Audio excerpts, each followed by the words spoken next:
This episode brought to you by the following patrons: Alexander, Natasha, Sophia, Gorotica, Vance, Cody, Boeasy, Jeremy, Brother, Ali, Nathan, Jennifer with a PH, Mr. Ragebomb, Libby, Wes, Dreskel, Aaron, Danielle, Kristen, Tia, Lauren, Jonathan, Kate, Alex, Isaac, and Karoon. And all the patrons want you to know you're loved, you're listened to, and you're a valuable member of this awesome Horror Virgin community. And if you want to hang out with us, please do so in the Facebook group or Discord servers where we hang out daily. Hereditary hot takes. If you drive with your older brother and you sit in the backseat and not shotgun, that's what happens to you. If you're going to treat your brother like he's a taxi driver, a chauffeur, just because you can't breathe, you get what you deserve. She had no seatbelt on. She opened the window unauthorized.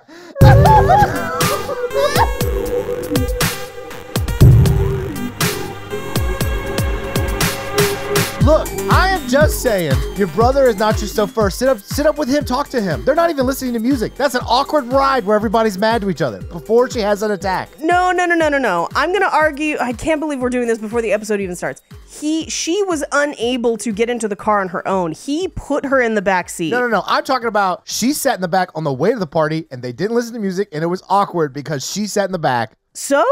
He's a human being. I don't understand your point. Nothing bad happens on the way to the party. Except his feelings get their head chopped off. No. Ridiculous.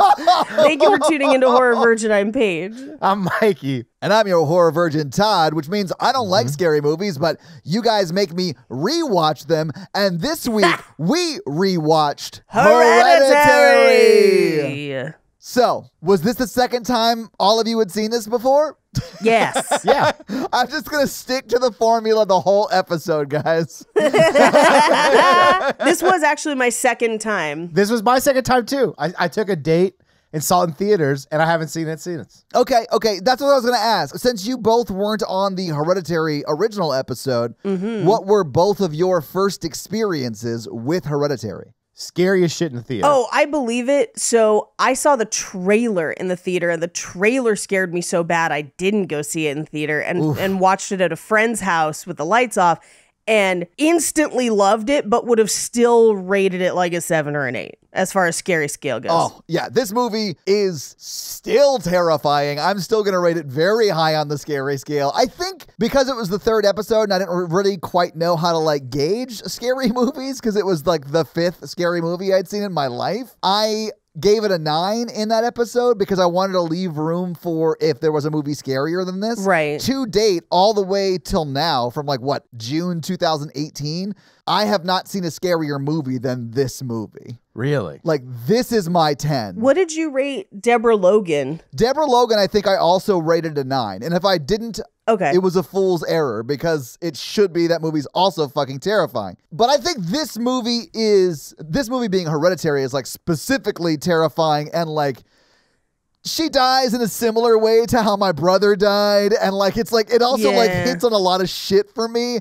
And it's supernatural jump scary, which is the worst for me. I think for me, especially on a rewatch, first of all, on a rewatch, I'm in detective mode because I fucking love the layers of an Ari Aster movie. So this was a lot less scary second time around for me. However, I was watching it and thinking about Deborah Logan and trying to think if Deborah Logan beats this one out for me. And I think it does because of my personal attachment to Alzheimer's and dementia. Yeah. And so I think that's the thing that pushes Deborah Logan over for me. That makes sense. The only thing that has been scarier for me on a rewatch was It Chapter 1 for some reason. Which I didn't think was super scary in the theater, but when I rewatched it with Todd at Jen's house, I was more scared than I was in the theater. Really? It was interesting. But this one was cool to rewatch because I noticed things I didn't notice in the first one. Same. The first time I watched it. The light pole has the symbol on it. Yeah. Yes. Yeah. So I was like, oh, they did it. There's a bunch of stuff like that. But then also I was like, man, this family communicates very terribly,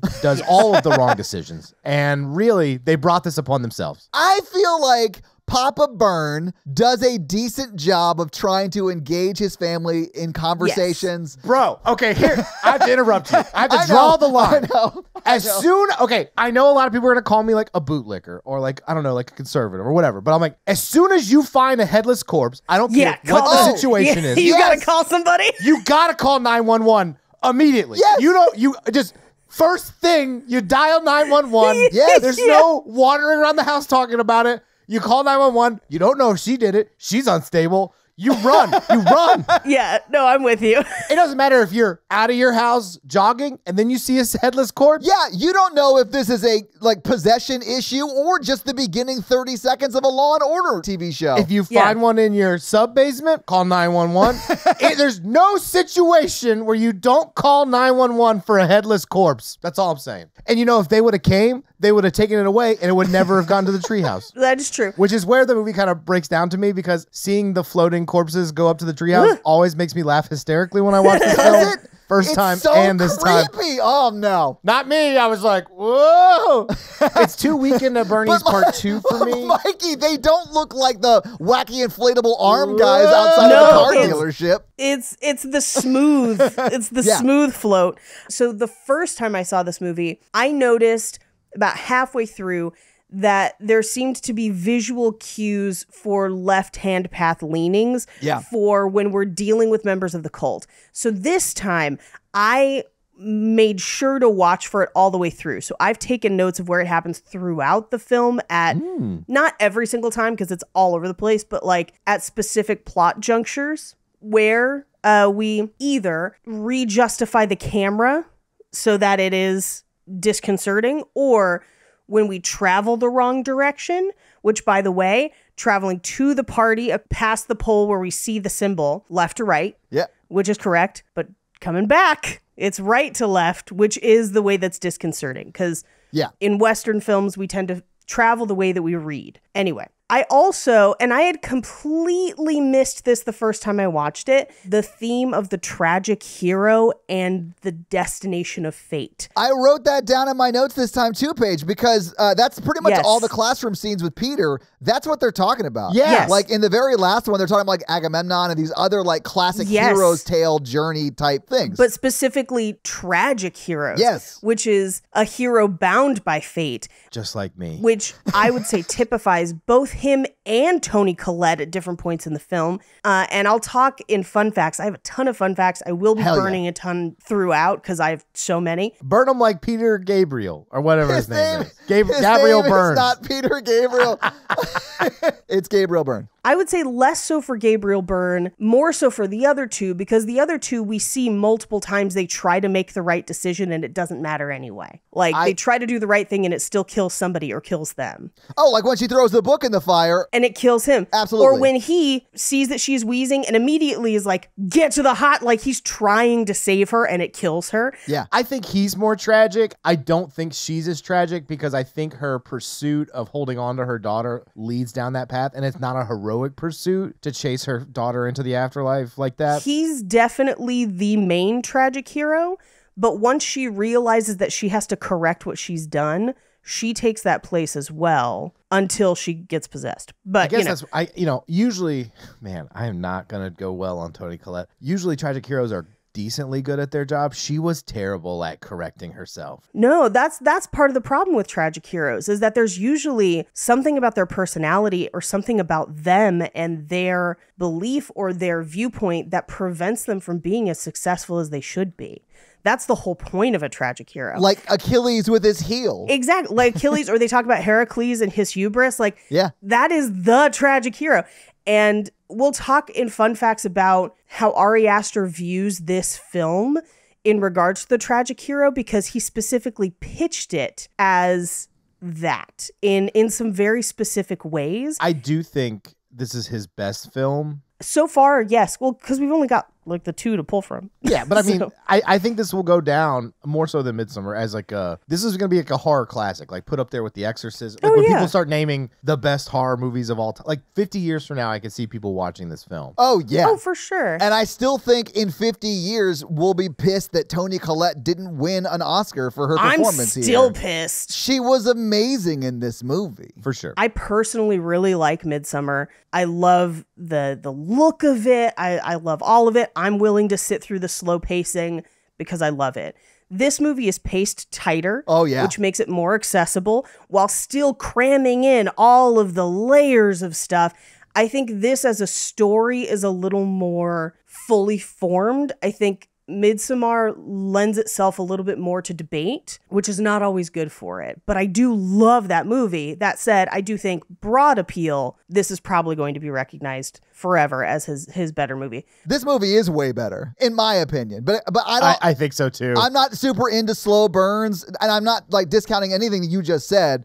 I just feel like for me, I am a basic bitch. And I love like things that you would call accessible, you know, like tighter movies that aren't slow burns. Right. Well, it also takes a lot of classic horror elements like possession or ghosts and haunted houses and like really modernize them in a way that hasn't been done before this. And so I think Midsommar has some really interesting things to say, but it's not as mainstream horror as, say, this It's not. film is. But from like a filmmaking standpoint, they're both amazing movies. Ari Aster's the fucking man. Like, I mean, I understand what you're saying. It's literally just like pick whichever one you like the best. Yeah. I'm like picking my words. I just don't like Midsommar. I know you don't, but it's also, I feel like for a lot of women, it's a very different movie experience. Yes, yeah. I 100% agree with that. And that's a huge part of it too, because there's very little horror made kind of in that lens, and so that's kind of different about it too.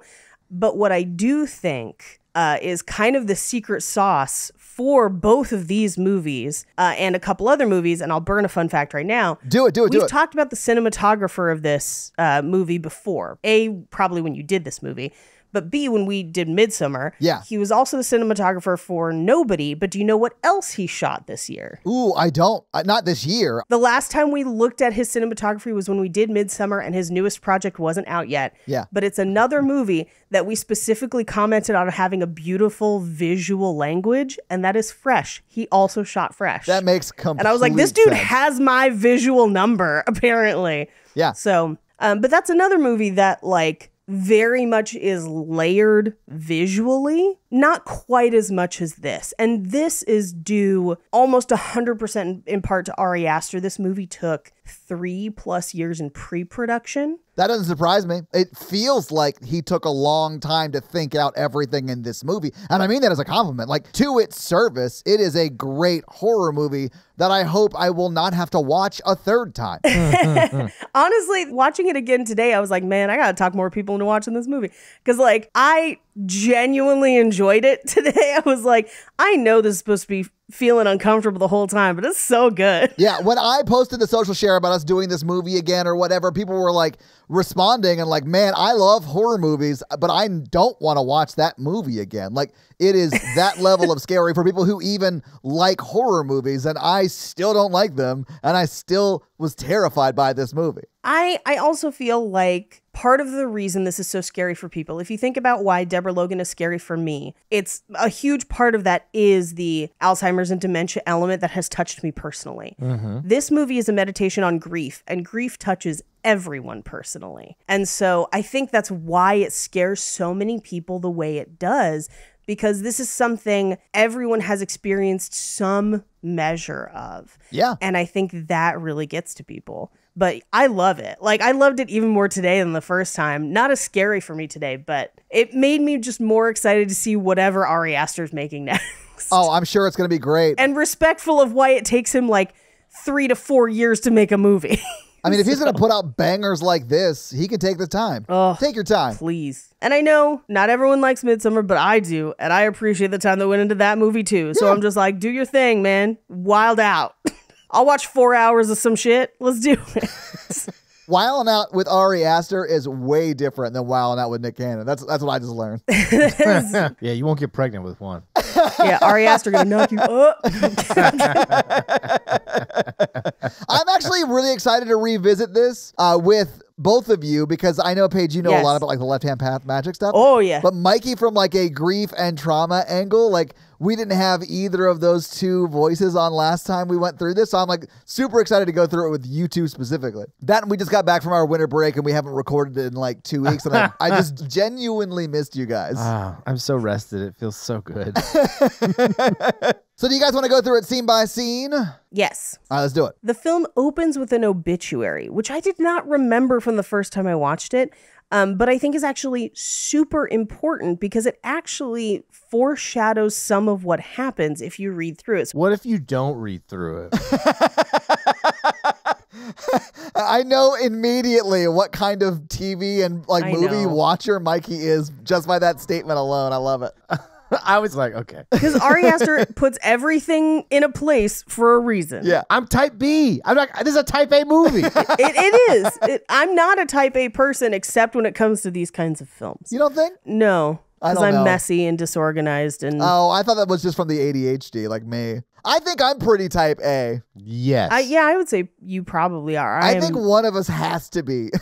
So I wrote it down because I assumed Mikey wasn't going to read it. So yes, perfect, Paige. Ellen Taper Lee, 78, passed away after a prolonged illness at her daughter Annie's house on April 3rd, 2018. Beloved wife of the late Martin Lee, rest in peace. Devoted mother of Annie Lee Graham and the late Charles Lee. Rest in peace. Now, pause there for a second. Charles is Annie's brother, the one that we will find out dies by suicide with some schizotypic elements. Or does he? Exactly. Yeah, I was going to say, like... We'll talk about that later. Okay, good. Now, also, Charlie, the daughter, is clearly named after him. Yeah. Which also makes sense because that's the path that the possession has traveled. Yeah. Because we will find out Annie didn't let her mom anywhere near Peter. Anyway, cherished grandmother of Peter Graham and Charlie Graham. She is also survived by her son-in-law, Stephen Graham. She will be missed. Reposing at Kingstone Funeral Home Friday, 12 a.m. to 12 p.m.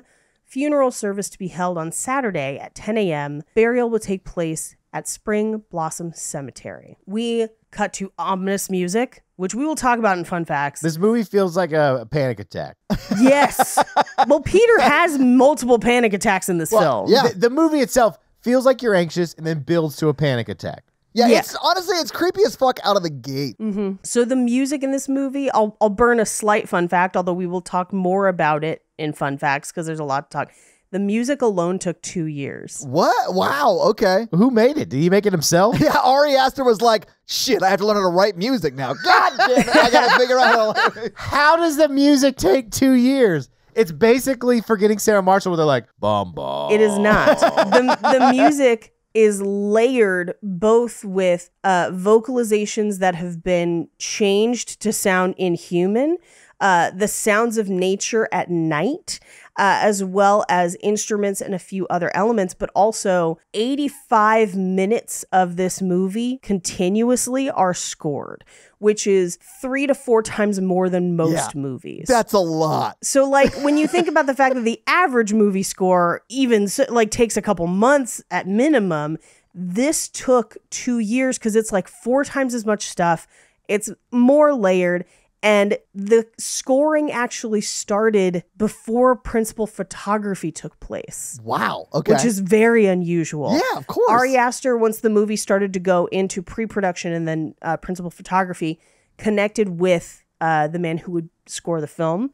And they collaborated on what the tone should sound like. So it was a very collaborative experience. Was that guy Trent Reznor? Because it sort of sounds like that kind of vibe. Okay. It's not him, but like similar. I feel like if you had hired Trent Reznor, you would have ended up with something very similar. But it probably would have been a little bit more like electric sounding, what you would call industrial. Yeah. And this is a little more organic. It is. Which also is the case for Midsommar. That level of hands-onness for this movie permeates the entire thing. When we get more into the house, we'll talk about a little bit of the production design and kind of how that comes to be. because you might not know this, and I took some notes throughout the movie of when it happens, but a substantial amount of the time when you're seeing parts of the house, you are actually seeing miniatures, not full sets. Well, that's cool. Yeah, it's wild. Like, they did crazy shit on this movie.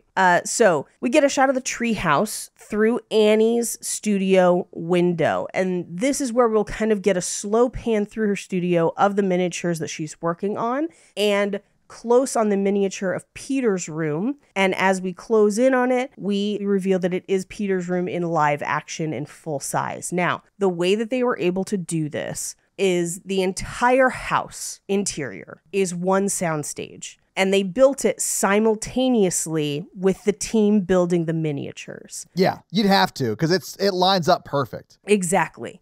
Those two teams built exactly to scale along with each other the entire time, so that the miniatures and the real full-size sets could be used interchangeably, which is one of the only times I think anyone's ever done that. But it's super cool looking, and it makes you question a lot of the time in the movie if what you're seeing is a miniature or if you're seeing a real set. Yeah. And I think that's very, very cool. It is very, very cool. So in Peter's bedroom, Stephen, Gabriel Byrne, wakes him up, gets him a suit, and asks him if his sister Charlie slept in her room last night. He says he doesn't know. We cut to Gabriel Byrne climbing up into the treehouse where Charlie has slept and telling her to come downstairs, where Toni Collette is already waiting in the car dressed in black. So we know that it's the day of the funeral. We cut to the funeral, and one of the first comments Toni Collette makes is, "There's a lot of strange faces here. I think Mom would actually be surprised." We'll find out later. Those are the cult members. Yeah. What we come to find out is that Grandma had a hobby she couldn't share with the family, so they just thought she had no friends. And it turns out she had a lot of really dedicated, very creepy friends. Super creepy friends. Yeah. And this is one of those things that on a second viewing, you're like, oh, I know who the friends are. Well, yeah, we know now. And honestly, I was shocked at how much I remembered, like, every beat of this film. It was burned into my memory because it scared me so much the first time I saw it. And it didn't help me at all with, like, the jump scares and stuff. It still scared me every time, even though I knew it was coming. It sucks. I hate it. Here's what's terrible. I realized I'd forgotten huge sections of this film. And so I was like, oh, that's right. That happens. Like, this whole time. But I did remember the last 15 minutes of the movie. That's the scariest part of this movie, is the last 15 minutes. Oh, yeah. Paige, I took literally a few pages of notes up until, like, the last 20 minutes of the movie. And then I could not.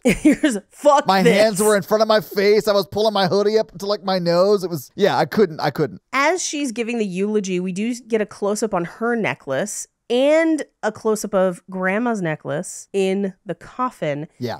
Which, if you've seen the movie once, you know, the red flags go off, you know. Yeah. I found myself feeling like, wow, I didn't realize they were introducing so much of this stuff so early. Yeah. It's sort of like everything is out in the open the whole movie. The viewer, the first time, just does not have the context to understand that until later in the movie. So on a second rewatch, now that you have the context, you're like, oh shit. It's everywhere. Yeah, like the grandmother, sort of in death at least, was not hiding at all who she was with that cult. No. But her family didn't have the context to know that. I mean, I feel the same way about Nope, where that's fair. And probably Get Out too, although I don't know if I mentioned it on Get Out, but I feel the same way about both, where on a second or third viewing you're like, oh shit, it was there the whole time.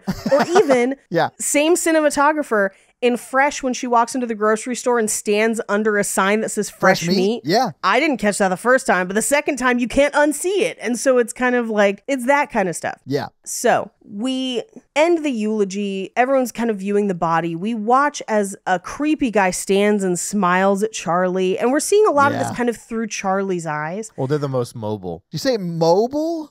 Yeah. Because she loses her head? Yeah. Oh, God. The shame in that second was well earned, Mikey. Charlie watches as someone puts something on her grandmother's lips and then makes signs over her right to left. So she travels past the casket right to left, which again, this is the first time we see it in the movie. It's going to happen quite a bit. I'll call it out a few times. It's almost always linked to something with the cult, and it is definitely a deliberate reference to the idea of left-hand path magic within occult ritual. If you're left-handed, I'm not throwing shade at you. I am left-handed. This is just how they refer to it in occult, writings. But really high level, left-hand path is like trickster magic. So you might call the dark it's chaos magic. And yeah, exactly. But that's more information than the average person, I think, needs. Although, look into it, though. It's fun. Oh, I have the same thing. I have like the dark pickup arts. Yes, you do. You read Tucker Max's How to Score at Hogwarts, and you learned the magic of the dark pickup arts. God, Tucker Max reference is dating you. There's so many other new people who are just as dumb. Yeah, I was going to say, I should say Andrew Tate. You're right. But like Tucker Max was sort of Andrew Tate when I was in high school and middle school when I cared about that shit. I wonder what happened to him. He got married, settled down, has like 4 or 5 kids, and lives in Cincinnati. Probably because he said all that stuff just to get rich. No, I have no idea what he's doing. Okay, we've got to know. We've got to know. I'm looking it up for you. Oh, I never finished what the right-hand path was. That is like your benevolent, good, like straight up just magic. So, since 2009, Tucker Max has assisted multiple startups as a venture capitalist, and he's the founder of Scribe, a company that helps writers basically write and publish their own books. That's like a legit company. And awesome. He lives with his wife and 4 children near Austin, Texas. Oh, so close! Paige, I said everything except for crazy. Cincinnati, not Austin. Oh my God. Right and left-hand path magic. Right-hand path magic is more intentional and orderly. Left-hand path magic is chaos magic, which because they are trying to invoke one of the kings of hell, which is a reference from the Lesser Key of Solomon, a demonology book. Don't get into it. But yeah, that demon's Payman. It's Payman, who is a god of mischief. Thought he was one of the kings of hell, like they said at the end. The kings of hell are all lesser gods. Which hell? Traditional Christian hell? Yes, Christian hell. Okay, so like Dante hell. Yes. This is a pretty old book because the church at various points wilded out in a lot of crazy ways.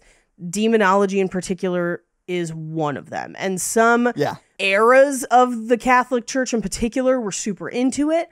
Others were not. This comes about right around the same time as the Malleus Maleficarum, where we kind of create a book of like how to find witches and torture witches. It's a pretty shitty text. A lot of it comes around the same time because if you're going to have witches, you have to have people that they are in service of. And the Bible obviously references the idea of demons or evil spiritual forces. So there are books published around this time to try and give those forces names and references. And the most famous of them is the Lesser Key of Solomon, which is a reference of famous demons, or they are often referred to as kings of hell or syncretized with pagan gods. So in this case, Payman would be a high-ranking demon listed as a king of hell, but also probably syncretized with most of your mischief gods for your surrounding belief system. So if you wanted to connect it to something like a Loki, that is probably pretty accurate. All I know is that he got a dumb hat. They all kind of do. Out of all of that, Mikey was like, yo, your crown looked like a Burger King crown. You got to step it up. Oh, they're like, we just murdered your whole family. Yeah, hold on. We're going to put on like a Archie comic version of a hat on you to bring you back. Like, that is such an accurate description, though. It does look like that, like red hat they put on Archie. So to give you a little more details, the Lesser Key of Solomon was written in the 1600s anonymously, said to have been compiled with slightly older text, which makes sense. Malleus Maleficarum is 1400s. So that kind of makes sense. It lists out 72 different demons of varying authority and status. But yes, so in 1600s, this would be tail end of the Crusades. That's not super surprising. There's a lot of stuff that comes out in the next 100 or so years, like Macbeth is written not long after this, which includes the 3 weird sisters, which are a reference to the Greek fates. Well, they didn't have fandoms back then, you know? There wasn't like a Star Trek. I mean, church was Star Trek. Exactly. It had to be church everything. was Star Trek. They needed some like expanded universe stuff. Like this is that. This is their MCU. It's their Hell CU. It's their Hell Cinematic Universe. So we cut to their house, and they do enter the house right to left. Yeah. And as they enter the house, there's one miniature that's lit the entire movie, nighttime, daytime, doesn't matter, and it is on their left. This is the point at which Toni Collette turns to Gabriel Byrne and says, "Should I be sadder?" Which I think is actually like a really common feeling around. Yes. Complicated grief. Yes. Which is the term for like, you're supposed to be sad or you are sad, but like say your parent dies and you weren't close with them and you didn't talk to them and you're like not as sad as you thought. Okay. If you have a complex relationship with someone, your grief when they die is going to be complex. That's the simple solution. Yes. But also like grief is weird. And like, I've never grieved more than I did for my last dog. I sobbed like a baby for weeks. When we lost Pupcake, same. Well, I mean, I didn't have 6 others to transfer that love to. So like, I don't think it was the same, but that's fine. Wow. Okay. I'm being shamed because I had other animals to snuggle. Don't while going shame him through for his grief. complex grief. It's complex because there's 6 other animals. Yeah, okay. I know that hoarders also have complex emotional processes as well. So I'll leave those to you. Mikey, just be grateful that you never had to like really think about, oh my God, how am I going to explain death to Schnucka, my other dog? You sound like an insane person. And that is the joke, Mikey. I'm gonna split the difference. Okay. When animals have lived together, you do have to find a way to let them know that the animal has died. Yeah, you have to take the head of the... Okay. Oh, no, okay. Mikey, no, absolutely You not. have to keep it in the attic. No. Just like this family did with their grandmother. Yeah, exactly. To bring this back to a more grounded place. Yes, please. When we lost my grandmother during pandemic. Please don't tell me you put her in your attic. Well, yeah, that's where her snacks were. Oh, no. When we lost my grandmother during pandemic, she had suffered from dementia for 15 years. Oof. And for the last few years had not remembered us and was still very pleasant. And, we like spending time with her and everything, but it was a very different relationship. And so while it is incredibly sad and you still grieve, it's a little different from, let's say, in this movie when Toni Collette suddenly loses her daughter unexpectedly. Yeah, I was going to say that. Yes. I feel like the movie does a really good job of contrasting her experience there, where she also talks about the fact that her mother was very ill for a long time and struggled with mental illness for a long time, and they had a difficult relationship. And so as she's processing and going through all of the paperwork and the funeral and everything for this death, she's not necessarily having the emotional reaction that she thinks that she should be. Contrast that when Charlie dies and she is torn asunder. Oh, yeah. She is begging for death in that. Yes. I was sobbing in that scene.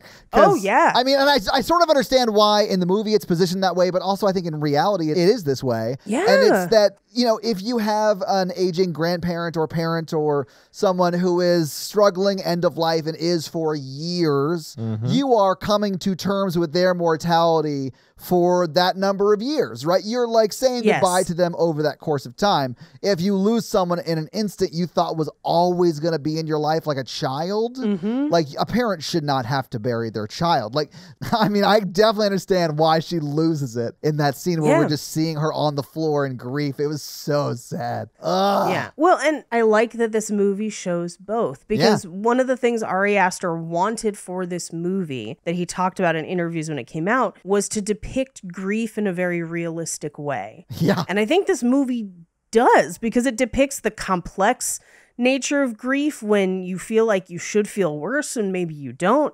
But then also the nature of grief when it is unexpected and how to cope and how to like some people don't cope well in this movie, and don't have good coping skills and don't open up. Anyway, we see her little miniature world, and she's working on the hospice room where her mom was spending the last few months of her life. Yeah, which we come to find out is in their house. It wasn't like at a hospice. It was like in a room in their house.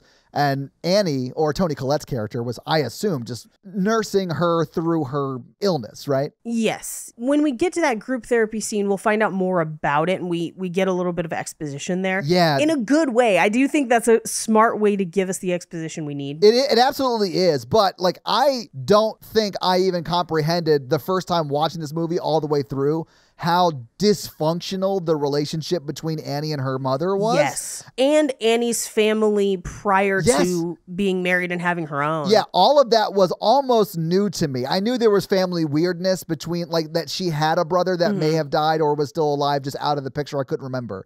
But man, it really stuck out this time, second time through. Yes. So we cut to Peter's room, and his dad comes in to kind of check on him, see if he's doing okay, which is a good parent thing. They've just been through a funeral. And then Annie goes to Charlie's room. And Charlie is what I would call an amateur taxidermist.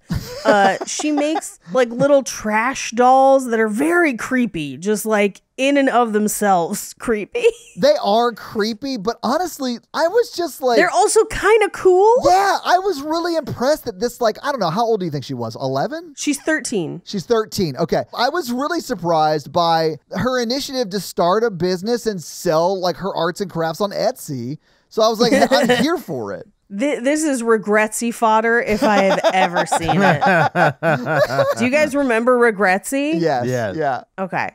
So Annie, in talking to Charlie, is like, well, you were grandma's favorite, so I know this is probably going to hurt, hit you hard, essentially. And Charlie's like, well, she wanted me to be a boy, which will not make sense until later in the movie, but then it will make too much sense and it'll be troubling. Yeah, it'll make you very sad later in the movie. Yeah, and Toni Collette does not understand why at this moment. She's just like, well, grandma was weird, so... And she was, so like, I get it. That makes sense, yeah. Yeah, but then Charlie asks, well, who will take care of me when you die? She's like, well, Dad or Peter will take, like, it'll be okay. Yeah. Which seems like too young of a conversation for a 13-year-old, but I think she and her grandmother had a problematically close bond, it sounds like.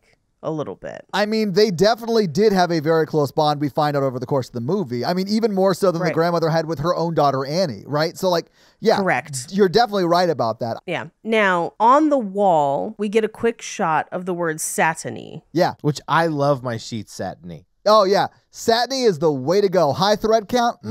It's so breathable. And that's what Payman was trying to tell them. They're like, these are cotton and they don't breathe very well. It's hot. She needs satiny sheets. It is not. Oh, my bad. Okay, sorry. Both this and Zasas, which is written on Peter's wall, and then Live to Watch Pandemonium, which is written on the bedroom wall at a certain point. Satiny is a word used in the ritual of necromancy, as is Zasas. Most of them come from the writings of Aleister Crowley. But Live to Watch Pandemonium is actually a combination of a Hebrew word meaning open up, and pandemonium being a reference to... Oh, I get that. It's like a city of demons. It's what hell is called pandemonium. Well, that's very cool. I honestly didn't know pandemonium was like the OG name for hell. Yes. Yeah. And Satiny specifically is about bringing dead things back to life, which for Charlie in this movie is very apt considering her tendency to use dead animals in her pieces. But also because she is connected to the grandmother in a troubling way, and we will find out is likely possessed. Would you guys pay for a therapist? I just want to throw out some ideas. Sure. If you, as a couples therapist, and like you could come in and he's like, our relationship's dead, and then like he does a necromancy ritual on you. Would you feel fulfilled? I feel like it would just be an excuse for my husband to be like, my dick's dead, can I bury it in your butt? Like to make crazy jokes. No, I would not feel fulfilled. I don't talk to the spirit world. I leave it alone because you also never know who you're talking to, as this movie will illustrate as well. I mean, this movie is a cautionary tale of why you don't fuck with it, because Toni Collette is not a believer in like seance magic. I'm not saying she's not Christian or whatever, but she like clearly in that scene with Joan doesn't believe in it. And then she goes to Joan's place and sees it happening. And then Joan is like, you do it. Read these words you don't understand. No, ma'am. Nope. That's the moment everything for me says no when I walk away. Not because I think it's not going to happen, Paige, but because I know it will. Yeah, you're not tricking me into, reading some ancient text. No. Anyway, Toni Collette goes through a box of her mom's stuff and finds a book that says Notes on Spiritualism with a note inside that basically says, "Forgive me all I could not tell you, but our sacrifice will pale next to the rewards, Mom." Now, this is clearly written by her mom knowing that she's about to die, too. Like, she has to sacrifice herself, and she is going to be a part of this ritual. Yeah. Right. And it's addressed to Annie directly, which is creepy. Yes. So she closes the book, closes up the box, and looks into the corner, and she is convinced that there is someone there. I mean, it does look like there might be something there. It's because there are people there in the shot. Okay. I need to talk about something with this family. Please. This family has a smile-esque disorder. Yes. Where they don't believe lights should be turned on in the home. Yes. Yes. These kind of things get on my nerves. Mikey, you would hate it here. Natalie hates lights. Look at my house. I know. Jake is a light person as well, where he's like, if we don't need to have it on, turn it off. And I'm like, I get that, but ghosts. I know, right? Look, it's not the Great Depression. I calculated in high school physics how much energy and money it took to fuel a light bulb per hour. And then that was before all the LED stuff. And so like when my family was like, you need to turn those lights off, I was like, it takes 1/10 of a cent per hour. I will pay you the money. Yeah. Bill me, bish. And here's the thing. I know I'm wrong. I know from a conservationist and environmental standpoint, I am incorrect. But from a ghost standpoint, I'm right. I'm still alive. Oh, yeah. You know when I turn my lights all the way on? When I'm feeling anxious or scared or sad? Like, Mikey, yeah. Every light in this room is on, which includes an overhead light, a ring light, and a fucking canopy light that I've set up here for extra light. I'm talking to you, Gabrielle Burns, when you know your wife may be going... Gabriel Burns is not his name. It's Gabriel Burns. Mr. Burns. No. Mr. Burns. He's such a good actor, and you were disrespecting the man. He is a really, really good actor. Yeah. Out of everyone I've made fun of, this is where you've drawn the line. You're making fun of D'Artagnan? He actually is a very good actor. I'm a very big fan of his.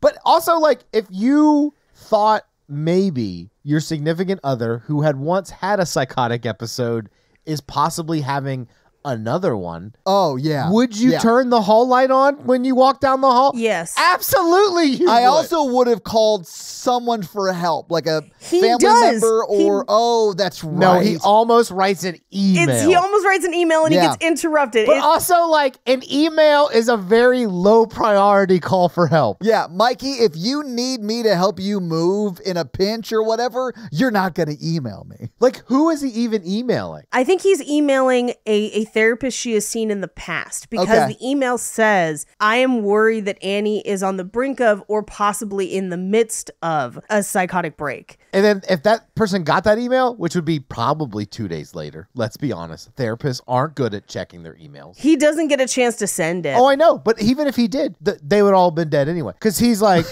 that person would be like, oh, that's an emergency. You need to call for emergency help, emergency psychiatric services. Yeah. What would have happened is Gabrielle Burns would have gotten a automatic reply from his therapist saying they're on vacation, and if it's an emergency, dial 911. Yep. Yeah. I do, because this, much like Smile, this is one of those things where you're like, from the perspective of someone who is just witnessing this from the outside, it does appear to be an episode of mental illness, and you would react that way. But we as the viewer and them in the story know that it's supernatural. It's always so troubling because you're just like, oh no, like even if people did everything they could, there was nothing you could do. I mean, we don't confirm, besides the floating corpses, take that out of it. I'm sorry. The floating corpses, the crawling on the walls, the bowing corpses. There's a lot going on in this. I would love if this movie ended with Peter was just sitting there in his Archie hat, his whole family murdered, and the corpse is brought up to the stand, and then he's like not transformed, and then he just like has to fight his way out. I think the movie leaves that up to you. I interpreted it way more of like, oh, he did not turn into that person. I think it's very possible, and I actually really do like that about the end of this movie, that it is truly a question of, is this real or was this all in people's heads? And the only thing that really kind of suggests that it was not in people's heads is when she's like crawling on the wall and shit and the floating. But if your question is he having a break as well, then who knows? Yeah, but I think the movie's ambiguity at the end allows for an interpretation that maybe all of this was part of an onset of mental illness that potentially is hereditary. Ooh, boom, that could be. But we're seeing it from the perspective of the person with mental illness. We have unreliable narrators. Because we're actually seeing those things happen on screen. Right. Well, yes. If you are not careful, you could lose your head. Don't play around with your mental health. Or piano wire. Oh, yeah. But the title of the movie Hereditary, I think, can be read multiple ways. Number one, the straightforward way that the movie posits, where this is a possession/curse that is traveling this family line because of an invocation started by the grandmother, therefore making it hereditary. Mm-hmm. You could also look at this as, let's say, Toni Collette's brother has schizophrenia. Her mother showed signs of mental illness. She definitely does. It's possible that Peter does too, which in that case is also hereditary.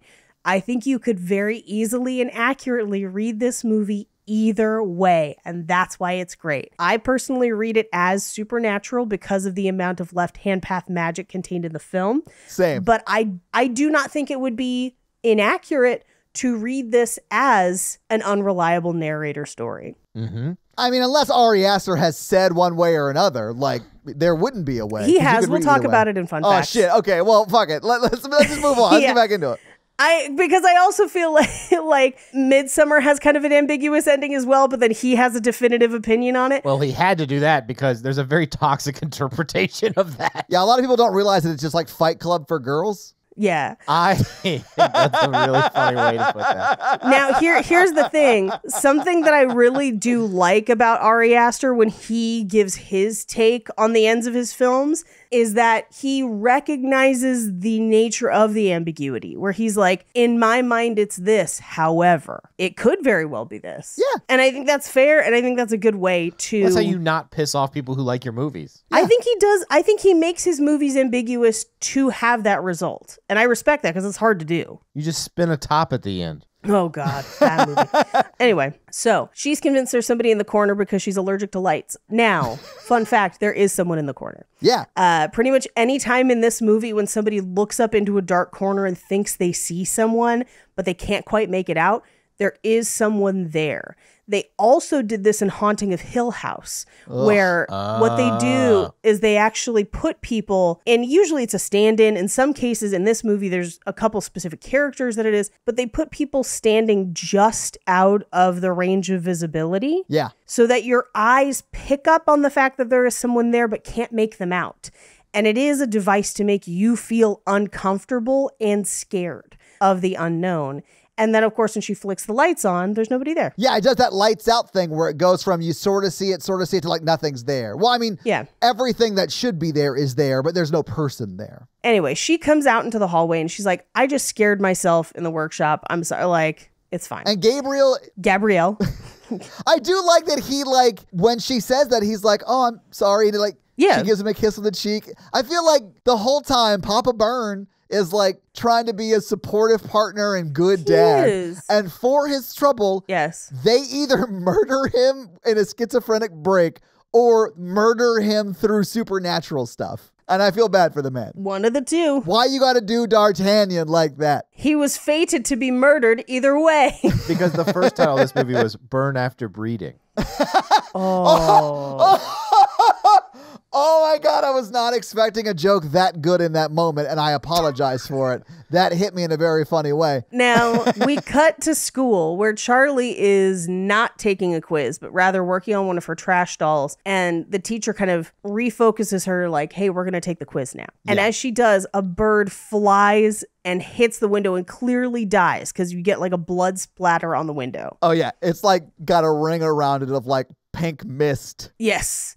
And we get a close-up from Charlie's POV of a pair of giant scissors on the teacher's desk. We cut over to Peter's class where they are discussing the tragic hero cycle. starting with Heracles, they will, of course, move on to Agamemnon and the other members of the Trojan War. Yeah. But he's too busy looking at the butt of the girl in front of him. Yeah. It brought me back. I know, Mikey, I was like, oh, shit. This is like not great behavior, but I totally did this. I'm so sorry, Amber Callahan. I do think it's really funny that in class, the teacher is basically saying, we don't look at all of the signs, so they are unable to avoid their fate because things are happening right in front of them and they don't realize. And he's like looking at a butt and like, do you want to smoke a bowl later? Because he is not paying attention. He's fully not paying attention. Yeah. It's hard to pay attention. I will say that I asked the girl in front of me in English class if I could look at her butt while she sat in front of me, and she said yes. So consent's important. It is important, and honestly, I'm a little impressed that you asked that. Yeah, I was wildly inconsistent with flirting. I have no idea. Like you know, in the young, it's like science. Like you're just throwing out ideas, hypothesis. You're just like seeing what Even though she said yes, I totally was convinced she was not into me. Oh, I don't know how I would have reacted if somebody asked me that in high school. I think I would have been freaked out. You probably would have said yes in the moment because you're afraid of what they might do if you say no, and then tell your therapist in 12 years that you were sexually assaulted in the 8th grade. I didn't touch her. I'm also like, at a certain point, I'm like, well, I'm sitting in front of you, so I can't stop you from looking at my We had butt. a very flirty. I know. But she was a year older, so and you know back then that was like a big deal, you know. So I was like, she would never like me. That was a big deal back then. What the hell was wrong with us? Well, Paige still won't let me date younger. That's because you're trying to go too young, Mikey. You're trying to go too young. You got a half your age plus 7. That's like the bare minimum you can do. No, even that is too young, I think. Because then at that point, you're like 2 different generations with 2 different eras of life experience. And the older you get, the more that gap closes because your life experience is pretty consistent. But like... So if I date younger, lots of trauma. Is that what you're saying? That you'll be causing. I'm saying you're causing the trauma at that point. I like how Paige and I both went to the exact same endpoint. I have another hot take. Okay. Well, Mikey, hit me with your hot take. Mikey's hot takes. Is it for the part of the movie that we're in or just in general? Just in general. Okay, wait. I was going to say wait for like 2 seconds so we can finish. Mikey, hold on to that hot take. Yeah. Just a second. Hot take. They continue to talk about the tragic hero cycle and specifically talk about what is more tragic, having the ability to have free will or being bound by fate. And they talk about how fate traps people into a hopeless, basically pawns in a hopeless machine, which we will find out is the case in this movie. Yeah. Go ahead, Mikey. Hot take. Every time you hear that clicking noise, that girl actually has a detachable head. And that clicking is when she's like... Dispensing candy out of her neck? That's her literally popping off her Lego head and popping on another Lego head. Okay. It's an ambiguous ending. I wonder what Ari Aster has said about her detachable head. I don't know. I do know that in the trailer, it depicted grandma as alive and her clicking.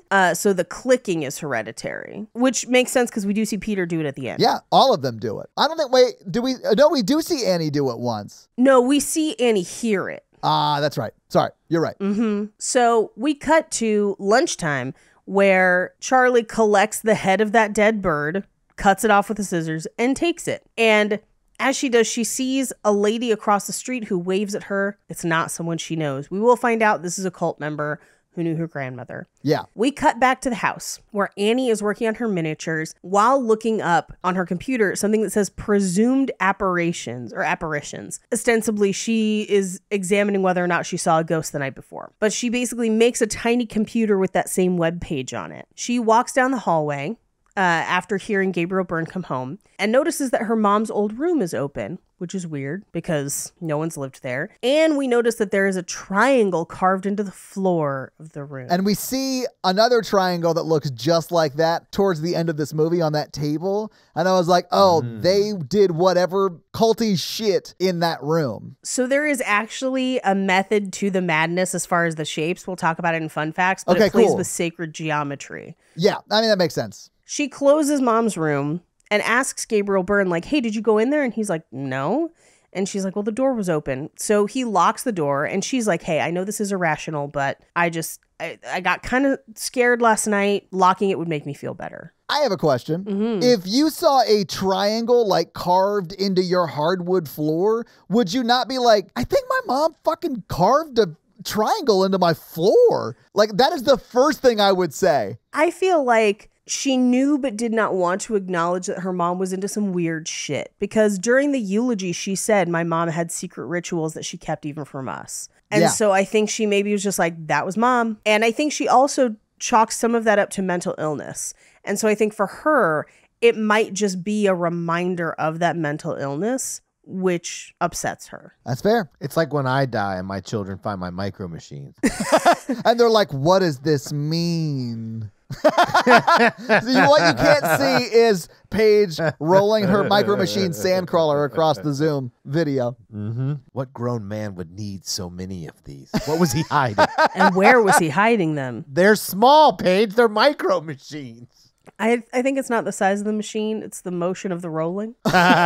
Anyway, as they're having this conversation, the cemetery calls Gabriel Byrne. Yeah. And he takes it and walks away. Annie leaves. And we find out that the grandmother's grave has been desecrated. Now, what we'll find out is that her body has been exhumed, essentially. Her body has been stolen. They would say that. They'd be like, her grave's been desecrated is a lot different than saying she got dug up. Well, I think they didn't want to admit it. I mean, that may be true too, Paige, but like your grandmother's grave or your mother's grave has been desecrated. It could be like they have security footage of someone peeing on it when they were drunk one night wandering around. Someone took a dump on her gravestone? Was your mom Gigi Allen? Like, what's happening? Or like spray painted it or something like that. Right. You wouldn't think someone stole the body. Like, I agree with Mikey. I think they really buried the lead. It's definitely the manager. Hey, just got to let you know something happened. Little desecration. We're looking into it. We'll have more information available. I do think that is a mistake. What you got to do in that situation is go on the blame game. Be like, I can't believe you guys came here and dug up your grandmother. This is on you. We're coming after you for all your money. And they're just We're going to charge you to rebury her. I'm pretty sure they would have to like call the authorities. They have to report that. It's a crime, yeah. Well, I mean, we never see any police in this movie, but I do think there is like a detective assigned to the who stole that old lady's body case. Well, he's about to find it in a house full of dead people. Well, and we do see him. I mean, you're right. We do see him read an email about it later that shows the grave. It does. And it's straight up dug up. So I was part of the alumni organization for my sorority because I changed schools, whatever.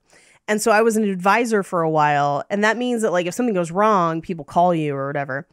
And so I got a call from the house and they were like, someone vandalized our letters, because we'd have like big sorority letters outside the house. Yeah. And I was like, oh no. I was like, is everything okay? And she's like, they ruined it. I can't believe it. And I was like, well, what did they write? Like, what happened? She's like, somebody spray painted. I was like, what does it say? And in my mind, I'm thinking it's going to be like horrors or whatever. Yeah, something terrible. Yeah, it just said, fuck the police. And I laughed for like 10 solid minutes. I thought it was the funniest thing ever. And I felt because I was like, I get that you're upset. Like, I understand. But also, I don't know why they chose us, but I'm kind of amused. I'm surprised you weren't like, oh, that was me that did that. You're good. They did leave it for a while and then eventually just painted back over it. But the girl who initially called was just like, oh my God. And she was like, okay, thanks, bye. And you were like, ACAB, bitch, and hung up. Paige is very anti-cop on the phone. Not any other time, just for this bit just on the phone. Yeah. Just the phone. So she decides to leave the house to go see a movie while he's on the phone. Doesn't invite him. Well, because she's not going to the movie. Right. And it's interesting, like this is a layer I didn't get the first time I watched it too. She was forced to go to that or a support group before. Yes. We don't really quite know exactly why, but she was forced to before, and it did help, right? I think it was for her brother's passing. I think so too. I'm not sure they ever fully say that, and if they did, I just missed it. But I think there's a level of shame in her about going to a support group that she doesn't want her husband to know. And that honestly was just sad, because like if you need help, go get help and don't be ashamed of getting help. But like that was a layer I did not get the first time I watched this movie. Mm-hmm. Yeah. And I'll be honest with you. I think if she had told Gabriel Byrne where she was going, he would have been fine with it. I think he would have been like, good. Yeah, I mean, much like all the movies we do for Romancing the Pod, the couple in this movie has communication issues. Yeah. Right. So at the meeting, the way that this is shot and the way that the camera is justified, first, it's looking dead on at her seated in the group. There's one empty chair in the circle, and it is on her left, or at least facing, like from our vantage point of the camera, we're looking at her, and to the left is the empty chair. Yeah. Now, once she starts sharing about her mom and her family, the camera rejustifies and flips to see her point of view, and that chair is then on the right. Yeah. So it's almost as if the movie is telling you, yes, you should say this. Yeah. This is better for you. And it is. I mean, it is like what you need to do in that moment. She needs to like get it off her chest and communicate it out and all that stuff. Yeah. And it's framed with all of the faces of the people looking at her who are all compassionate and like care about her. And so I thought that was a very poignant juxtaposition playing with that left and right. Yeah. Also, if you'll notice, Joan is not there. I didn't notice that because there are like probably 20 people in that scene. You just can't see them all. But that's an interesting fun fact that she's not there, because that is like what she uses later to say, oh, I saw you here last time. That's how I know who you are. And there are a couple other things that are kind of Easter eggy that reveal that Joan is kind of stalking her. And not just in the way that the movie portrays, but even more so. So in this first meeting, she's not there. Yeah. I mean, I sort of assume the whole cult from the moment the grandmother dies or, Annie's mom dies, the whole cult is sort of stalking all of the family members. I mean, at one point in this movie, Joan stands outside Peter's school and expels them, which I was like, you can't do that. You're not the principal. Well, or is he an unreliable narrator because no one else seems to hear it? I mean, that's true, but it could be like some supernatural shit. I don't know. It could be supernatural shit. I don't know. Anyway, this is the point in the movie during this therapy group that she gives us a little bit of exposition about what has happened prior to the movie. She and her mom have not had a good relationship. They were estranged. It sounds like from the point of her brother's death until she had Charlie. Yeah. And she does say that she had DID and dementia, which DID, correct me if I'm wrong. Dissociative identity disorder. That's the one. Very controversial diagnosis, in my opinion. Can I ask why? Because I don't know anything about it.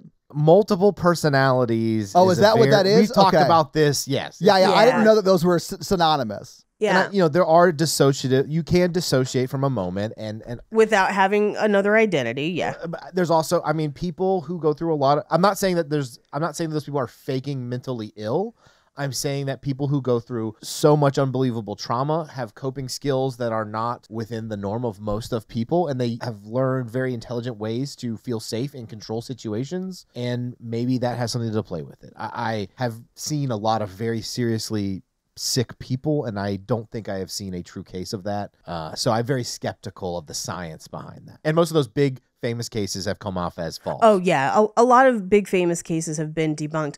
I would say that I still find that name applicable if it is a coping mechanism that they have created. I don't find that to... I agree with that. You're dealing with somebody who has very maladaptive coping. Yes. I think that's a great way to look at it. And I would be way more about that. But a lot of people just consider it like the movie Split of Harry's here now and he's the killer. And I don't. Yeah. But that's not, well, I don't know anything about the science behind it or anything that you just said, but in my mind, that stuff doesn't really exist. Well, movies get stuff wrong a lot. Yeah. A lot of people want those things to exist, which I think can muddles the water very quickly. Well, I mean, and in truth, I have no idea. I would trust your judgment way over mine. So if you were like, no, it totally exists, I'd be like, yeah, you have a master's degree in this shit. Yeah, cool. I believe you. Well, this is also, so I think within this story, this is where your reading of the movie splits. Either you hear this exposition and are like, there is a very persistent and strong history of mental illness in this family, and that's what's happening, and we have unreliable narrators. Or everything that has been perceived as mental illness was actually tied to this invocation. And that is the supernatural reading of the movie. Because within this, they're saying dissociative identity disorder and dementia, or was she possessed? The father starved himself, or was he under some sort of influence from the group? Yeah. The brother who dies, unfortunately by suicide, claims that she was trying to put people in him. Well, if you believe the supernatural reading of the movie, she legit was. Yeah. Mm-hmm. She legit was. And that's a very, very real part of the supernatural reading of the movie. Now, also, Toni Collette's character knows about all of the delusions that they have had that could then inform her own. So like if you kind of look at it that way, again, you could read it either way, and either way works with this scene. I think with the whole movie we'll find. Yeah, absolutely. And consistent with both readings, she says that her mother was very manipulative and wanted to interfere with her ability to parent her children. So she had no contact with Peter, but instead had contact with Charlie. And she even mentions that she wouldn't even let her feed Charlie. Like, that's how invested she got. We do also get a shot of a miniature where she's coming in with like a boob out to try and feed Charlie. Yeah. Which would not necessarily work. Well, I mean, if it's the supernatural, maybe that's the way you sprinkle in a little payment or whatever. Like something. Yeah. And Toni Collette's character, Annie, has taken on a lot of the blame and the stress onto herself without sharing it to her family because she doesn't want to burden them because she perceives herself as a burden. Which again, if she had shared more with them, maybe things wouldn't have happened this way. But well, if she had shared that she felt that way, it would have at least given them the opportunity to tell her, absolutely, you're not a burden. I mean, I could see Peter maybe saying that. I don't think Gabrielle Bern would, as Mikey pronounces the name, but he's at least a good communicator about things. He's trying to be. I don't feel like anyone is communicating with him, but he's leaving the space open for that in multiple occasions, and I love that for him. Well, and I think no one's going to be perfect, and because he doesn't have all the information, he's trying to do his best at all times, and he clearly loves all of them. He just doesn't have the information he needs, and either he's dealing with someone who is such an unreliable narrator that they now are going to cause him harm, whether intentionally or unintentionally, or he is fated to live out the supernatural that sort of has hero's been journey established thing in the film. Yeah. There you go. So we cut back to Peter's room where he's smoking a bong and he gets one of the funniest texts ever, which just says, "Huge party at Aaron's house tomorrow. Bring your dick." Yeah. Which is just like, no one can eat that. Bring brownies. People can eat that. I'm 100% sure I said a text that said almost exactly this when I was in high school. I feel like I'm going to start doing it now for like, we're going to have a crafting get together with snacks. Bring your dick. I mean, you should always yell that. I feel like it's better if it like has nothing to do with sex or anything where sex could be involved. It's more funny to me. Like, hey, ladies, we're going to get together and practice some fiber arts. Bring your dick! Like, it'd be so funny. Yeah, all day. By the way, I'm going to isolate both of us saying that and drop it into my soundboard. There you go. Anyway, we cut to a shot of the treehouse in the forest, which I believe is actually a miniature, not an actual shot. We cut inside inside the house where Charlie is building a dead bird doll. Why would you do that? Although I did think it was interesting that like the word that was written above her bed or like in between her bedpost or whatever is like the necromancy word. And I wonder if like her specific type of issue that's going on inside her right now is like through that spell, writing that word on the wall, is manifesting in a weird sort of trying to bring that bird back to life and doesn't quite understand what she's doing necessarily. Yeah. But I mean, who knows? That was just the way I saw it the second time around. She manages to arrange it in a way that mirrors the arrangement of her head on the mannequin later in the film. Yeah. Now, this is the first time that we see the light sphere kind of thing that definitely signals possession or some sort of influence of some kind. Or schizophrenic break. Schizophrenic break. That would actually be a really good representation of a hallucination. Oh, yeah. Shadows and lights like that. Interesting. Okay. And it travels from left to right. Yeah. And alights on a picture of grandma. So we cut to Toni Collette's making dinner. Pete basically tells her like, hey, I'm going to go to this party, but I will have dinner or whatever. And she's like, well, did you ask your sister if she could go? And he's like, I don't think she wants to go. Also, she's clearly too young.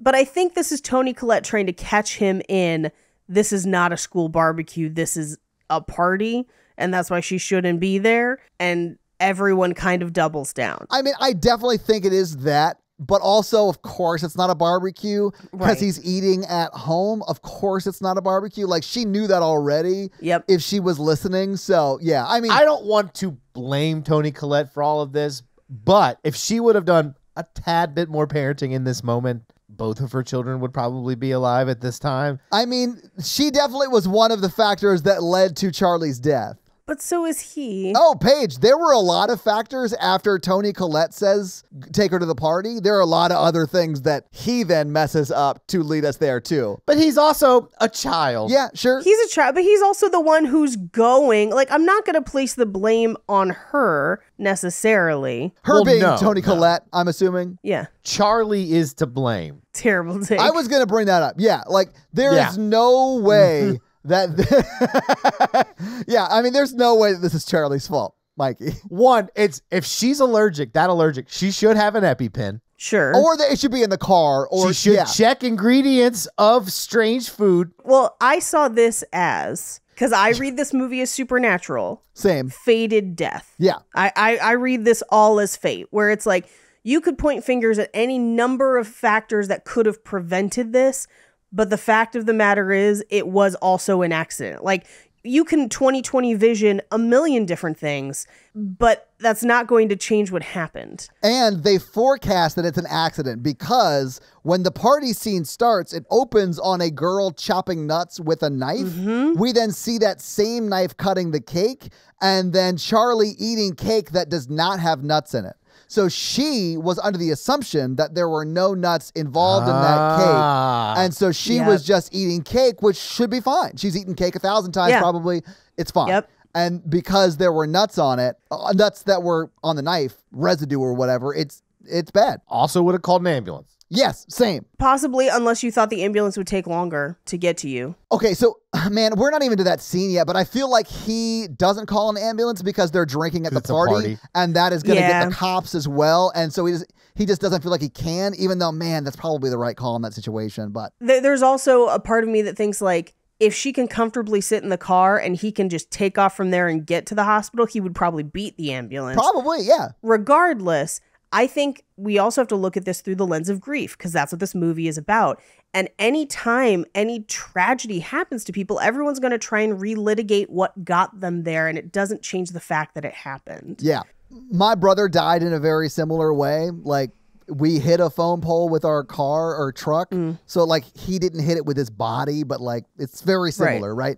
And I could... and used to go back and sort of try to like place blame and try to dissect all the decisions that led up to that event. And like, I think that just made me realize that sort of everyone has a little bit of blame, and that isn't important really, because everyone's actions sort of play into everyone else's actions in their like community or family or whatever. And it's just like, it's not important whose fault it was in an accident situation like this is, right? If someone murders somebody, that is very different, That's right? different. But like in an accident like this, or that we went through with my brother, like, I mean, I know a lot of the family members personally felt responsible and should not have, and like, you know, stuff like that. Well, and it could have gone the other way. Like, very easily, the accident could not have happened, and everyone could have made the same decisions, and it might not have been the accident.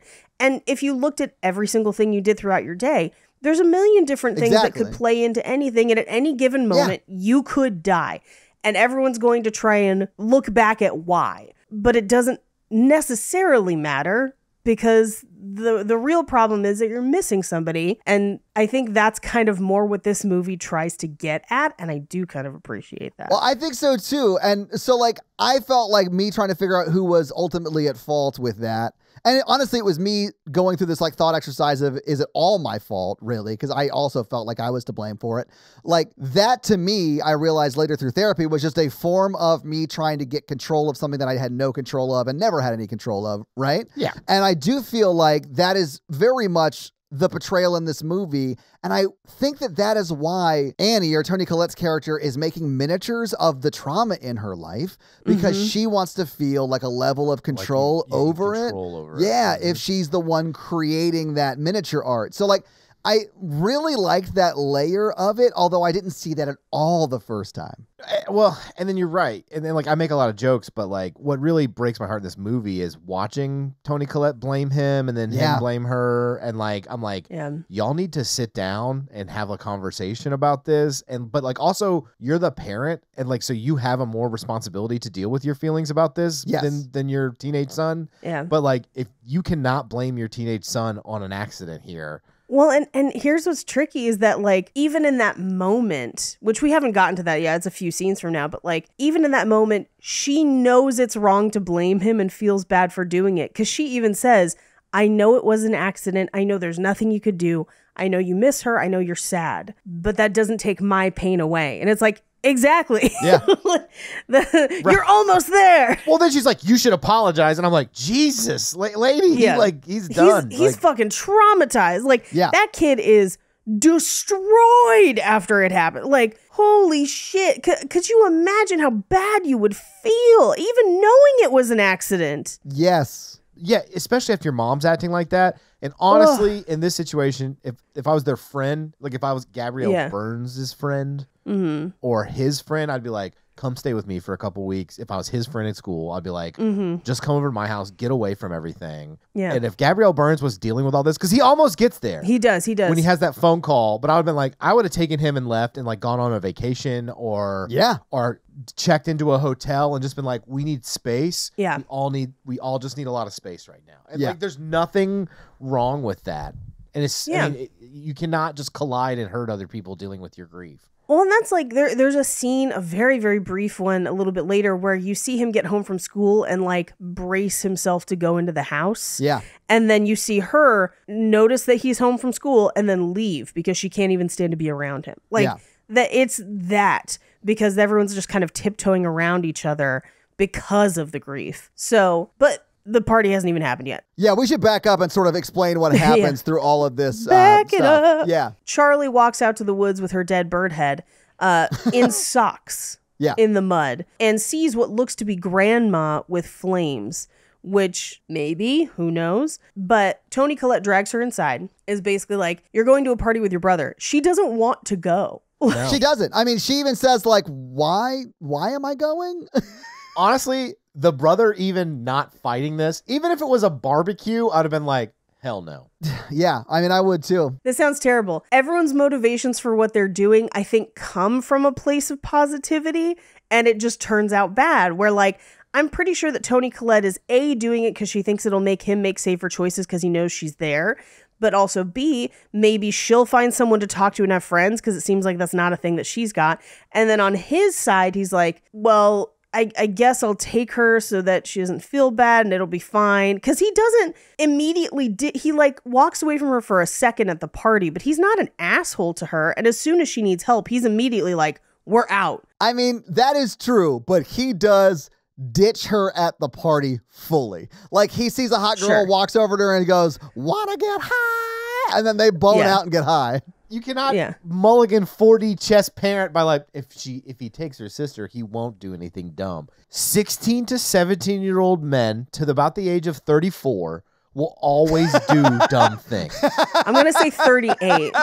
Damn. Yeah, absolutely. That is true. I mean, I'm not blaming her. I'm just saying like that is such a wild parenting take of like, be honest. I think there's alcohol at the thing. I don't think you should go. Or I don't think you should take your sister. Or if there is drinking there and you drink, you're going to be in so much trouble. Either way, it just shows in the movie that they are not communicating the way they should be. No. Yeah. Well, I also think Charlie's her set of eyes at the party where she's like, where you're going to lie, she's going to be there, and then she's going to tell me the truth of what happened. Oh, so you're saying he killed his sister so she wouldn't tell the mom about him smoking She pot was with the the girl spy. from class. Yeah. Okay. Exactly. I'm saying the sister was the spy, maybe. I don't know. I mean, I think he's old enough to drive, so he's like 16 and she's 13, so they're only like 3 years apart. Yeah, I mean, at most, he's probably 17, like 16 or 17. Yeah. Yeah. My sister and I are only 2 years apart, but I could totally see my mom being like, you have to take your sister. Just to like, for any number of reasons of like, first, then there's two of you. Second, like any number of things. But again, we can't relitigate the blame on this. Right. There are a lot of moving parts. Anyway, he drives her to the party, and as they drive past, there's a symbol on the post. It's the same symbol as the necklace and the one that's on the book later. Yeah. They get to the house party. There are a huge pile of walnuts that somebody is chopping with that knife that will then later be used to cut the cake. Yeah. Meanwhile, back at the house, Toni Collette is making miniatures. And at this point, I know we've spent a lot of time talking about this on this episode because we went into detail, but also we took a break for a little bit. It was at this point that I was like, this movie flies, because like I remembered it being paced so much slower than it is. And at this point in the movie, we are about a third of the way through. It's like end of act 1. And it feels like we've only been watching it for like 15 minutes. It's wild. It really is paced very well, although we are currently 2 hours into this recording. So this episode is not paced very We're not paced well. Ari Aster's paced great. I'll edit it so it's paced well, but I mean, I did have to take like a 20-minute break because I had like a family thing happen. So yeah, that's on me. No, we're the Avatar 2 of podcasts. Oh my God. Somebody invited me to go see Avatar 2 and like invited a group of us to go. And literally everyone else in the group was like, I would rather take a belt sander to my eyes. It was really hilarious how quickly someone's friendly suggestion got shut down in that group. It was great. The best thing I saw when I saw Avatar 2 in IMAX in 3D, Paige, was the trailer for Oppenheimer. Can't wait for that movie. Oh, I do want to see that. On IMAX. Avatar 2 is fine, and it looks fine. It is what it is. Anyway, he goes in to smoke with a couple friends from school. He tells her to stay and get some chocolate cake because he's like, oh, they're handing it out to everyone. She's like, not everyone. He's like, just go get some chocolate cake. I'll be back in a minute. So they're smoking the bong. She's eating the chocolate cake and something tastes off to her. I'm guessing her mouth probably started tingling. Yeah. And she probably calls her mom, but doesn't get through because his phone rings and it's his mom calling. Yeah. Charlie, meanwhile, is sitting at the party making one of her dolls and she's wheezing. So she goes in to find Peter and she's like, it's hard to breathe. I think my throat's getting bigger. And he instantly is like, I'm taking you to the hot, like right now, no hesitation. Yeah, I mean, I really do feel like he loves his little sister. Like he was like, oh shit, this is like, we got to go now. And he has been smoking and he does then go get behind the wheel of a car. But like, well, actually, we see him load. We never see him get to smoke it. Oh, okay. Like she gets there before he actually smokes it. That makes me feel better about it, honestly. The supernatural interpretation is they cursed that pole and it was all planned out or whatever. Well, yeah, that is exactly. the supernatural. Yeah, absolutely. That it is fate. Yeah. It is supernatural, tragic fate. I do also think if we're talking about like, why didn't he call an ambulance? I think A, 16, 17-year-old maybe not thinking clearly. B, maybe he did smoke it off screen and we didn't see it. And that's why he's not thinking. Sure. Regardless, he pops her in the car and he speeds away. And he literally says, I'm almost to the hospital. Hang on for just a second. And if she had not hit the pole, she probably would have made it and probably would have lived. But when you're choking like that, it can get really, really hot and you feel like you can't get enough air. So she sticks her head out the window to try and cool off and get more air.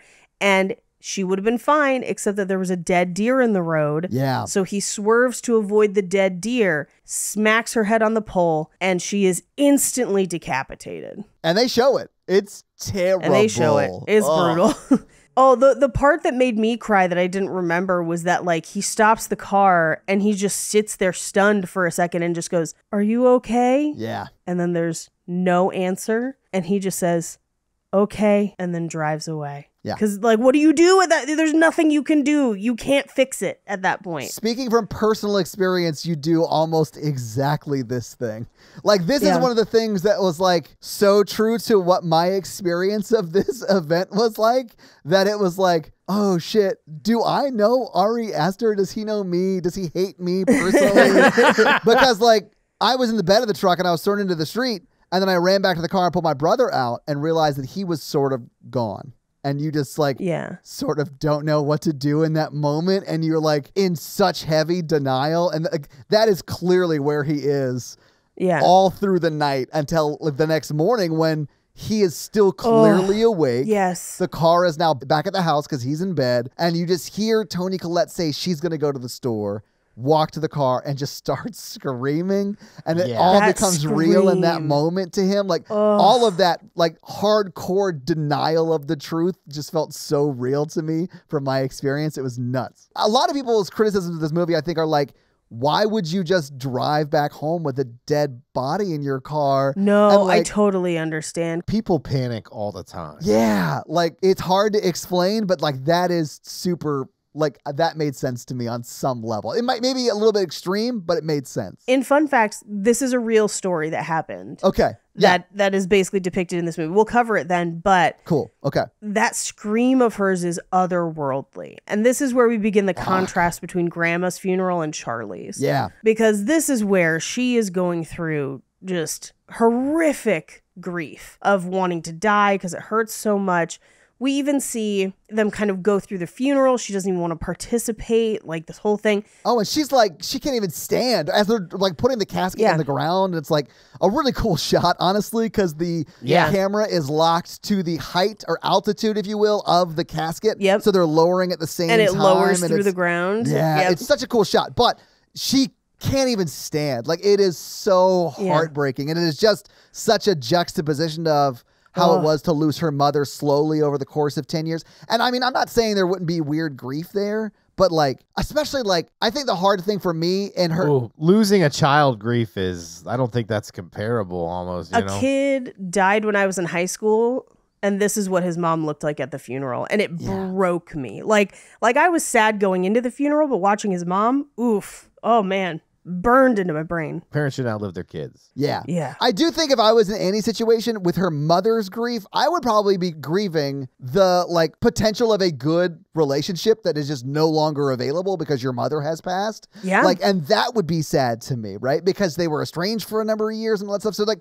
there is like complex grief there, but I think the fact that she had years to say goodbye, and then with her daughter, she never expected to lose her daughter. And that was like, it's just fucking, it's so brutal, man, when she's like on the floor with Papa Byrne and she's like begging for death. It's so heartbreaking. I was like crying my eyes out at that moment. Yeah. So we cut to, we do see Gabriel Byrne go through her sketchbook and notice where the empty pages start, which also so sad. Yeah. I know. Her outwork was so ugly. I do think it's cool that they use that notebook later in the movie. Like, that's the notebook they have to burn and all that stuff. And like, because the other pictures are filled in with what look like terrible sketches of Gilbert Gottfried, but they tell you is Peter. So we see that Toni Collette is sleeping up in the treehouse with space heaters, which is where we get the red glow from the treehouse that will kind of come back a couple times in the movie. Yeah. We cut to Peter in class not listening, and a really cool shot of like he looks up facing forward and we get his point of view and we see the rear view mirror. Yeah. With her headless body in the back. God. Oh. I mean, but that's like a tie-in to the actual accident scene where he tries to look and doesn't. He can't even face it, right? It's right. So he's in class. He's clearly not doing great. He ends up smoking with his friends under the bleachers and has a panic attack where he feels like he can't breathe, which honestly I think is just paranoia from the weed, but that's how it's showing up. And I don't think that he necessarily has anaphylaxis, but I think the panic attack is showing up in that way because he is kind of reliving that night where it's now him who can't breathe. I think that that's definitely one reading of that. I think that it's also could be like a supernatural. It's also a common symptom. Oh, it's a common symptom of PTSD as well. Oh, okay. I didn't know that. So that's like, yeah, perfect. Mm-hmm. Okay. Well, not perfect, but I'm glad that you know that kind of stuff. But this is the scene where he then comes home and has to brace himself to go inside the house. And she's waiting in the car and drives away as soon as he gets there. But she tries to go to the same kind of grief group again, but can't bring herself to go inside. And this is where Joan intercepts her and is basically like, my son and my grandson are dead. They drowned. He was 7. It's been a few months. I think this is completely fake. Oh, I thought it was completely fake as well. Or if it wasn't fake, they died doing culty shit. Or she killed them. Yeah.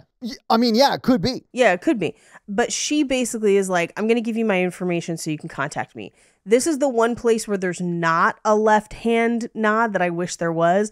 I wish she would have written it left-handed. Yeah. She writes it right-handed. Yeah. But the first time you watch this, you're like, oh my God, this woman is like doing such this amazingly sweet thing of like providing the support and making sure she's getting the help.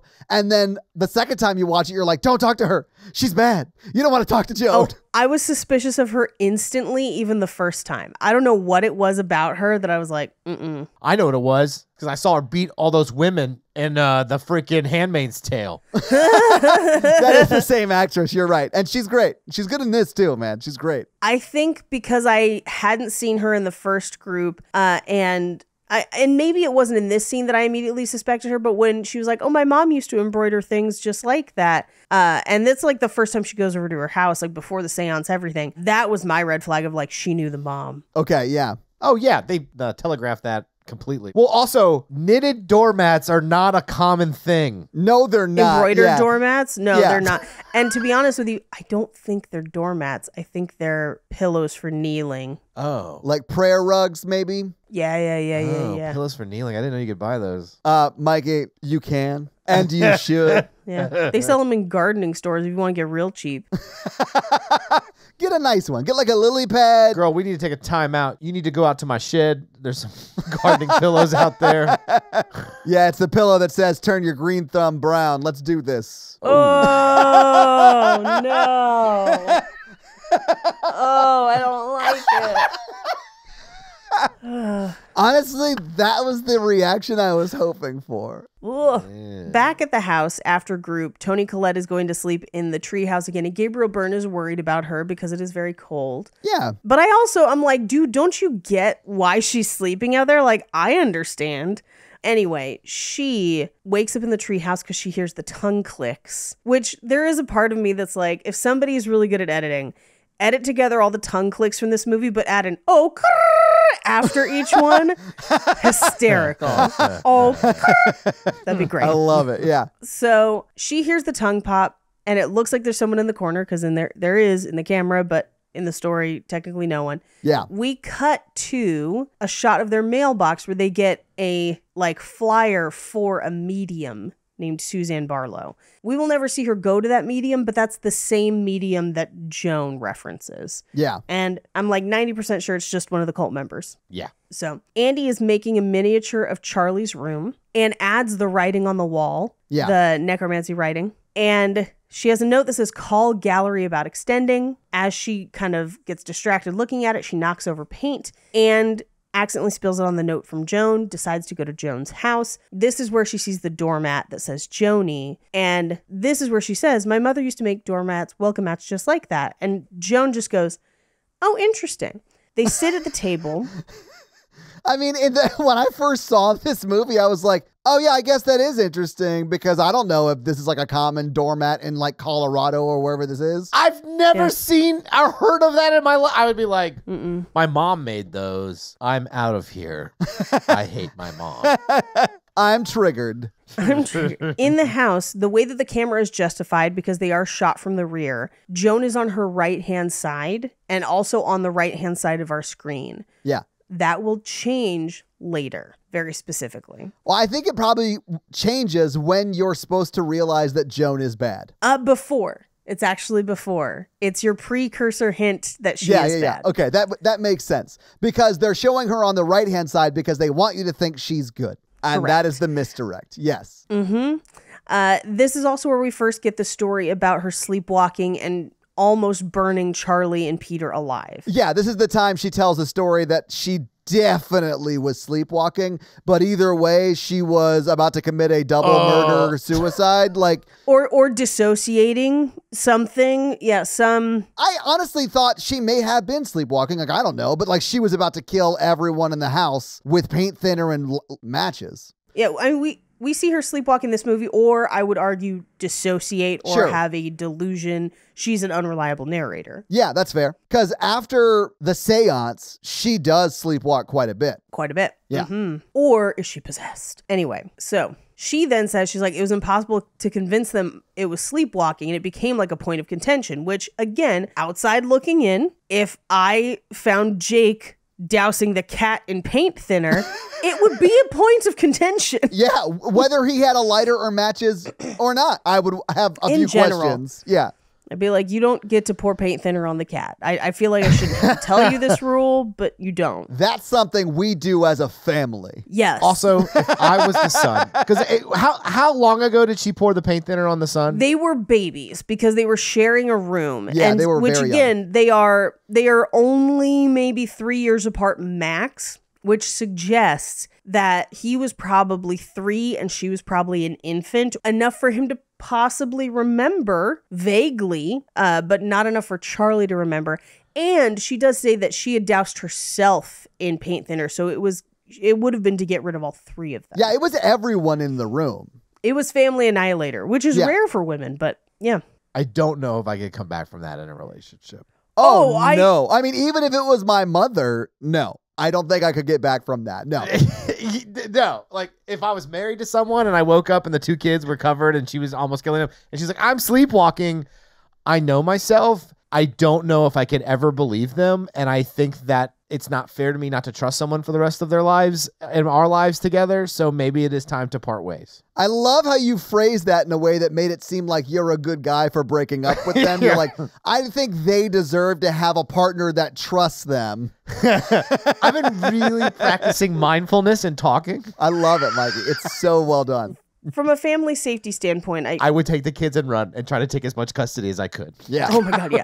Now, here's what I will say. I think for me, it depends on when I walk in on it. If you walk in on it at all, you're either stopping it immediately or an accessory. I mean, well, okay, what point is okay? The point where she's pouring paint thinner on a baby? Hear me out. When people sleepwalk, like if this is truly sleepwalking, she is not going to be fully conscious and I would be trying to wake her up. At that point, I know that either it's a dissociative episode, you are sleepwalking, you are not yourself, something is medically wrong with you. If I walk in on it and you've lit the match and you're like, I was sleepwalking, no.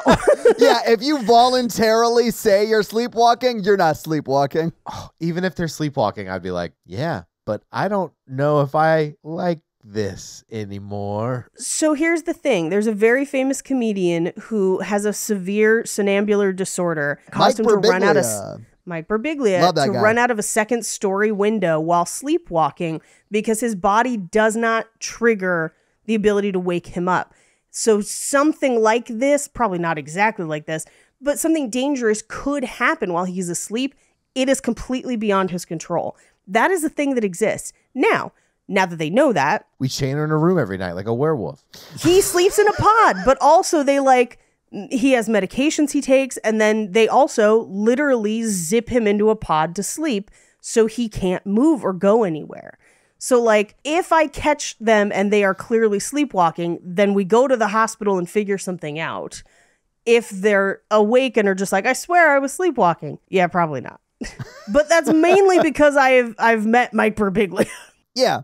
Anyway, we cut back to the house and Peter gets home and Gabriel Byrne is like, sign up for your SAT course. And he goes upstairs to check on Annie. And this is where she's painting the miniature of the accident. And I agree with you. I wouldn't want Peter to see it either, Mikey. Yeah. He's like, Annie, are you okay? Are you okay, Annie? If I was him, I'd be like, maybe we need to all go somewhere or take some space or go to family therapy or anything, everything but what we're doing now. Right. Mm-hmm. Literally, at this point, try anything. I think it's also a timing thing because this movie posits that Charlie dies within 2 weeks of the grandmother dying. Yeah, it's very quick. It's very quick. And then the rest of the events of this film are literally only another week to 2 weeks after Charlie dies. Yeah. So this entire movie takes place in a month. And with everything the family is handling during that time, I also fully understand them not reaching out in that way because of the overwhelming nature of their situation. Like the night my parents separated was a very dramatic. My mom kicked my dad out. It was very bad. He did a lot of bad stuff. Yada, yada, yada. I have a similar experience when I was a kid. My mom literally, when my dad was at work, was like, get in the car. We're going to North Carolina. So yeah, I mean, I've been there. But my mom called me to tell me what she was doing because it was New Year's Eve. Oh. And so I just like asked my friend Eddie and his family, I was like, can I stay for a couple of more days? It's like, I need to process. I need my own space for this. Yeah. It's okay to leave your house if it's really bad. Yeah. Anyway, Gabriel Byrne forces them all to go downstairs to the worst dinner imaginable because like, this is the most uncomfortable scene in the movie where this is where... so good though, man. Oh. This is why she should have gotten the Oscar. Honestly, this scene obviously is the standout scene, but her talking in the therapy group, she crushes the emotional weight of that. She's just so good throughout this entire fucking movie. It's a shame she didn't win. I don't know who won Best Actress, and I'm sure they did great. But man, Toni Collette is amazing. No, I mean, this is up there with Psycho in the way of it performs and written. And I think this is a very good horror movie. There's also another scene in this movie slightly later where she's like watching Gabriel Byrne burn to death and then just snaps to being possessed. Yeah. That I was just like, ugh. Oh yeah. And she's like got tears in her eyes. And it's like in this insane, like, I thought it was going to be me that dies. Silent don't take scream. Him. Please don't. Yeah. Yes, exactly.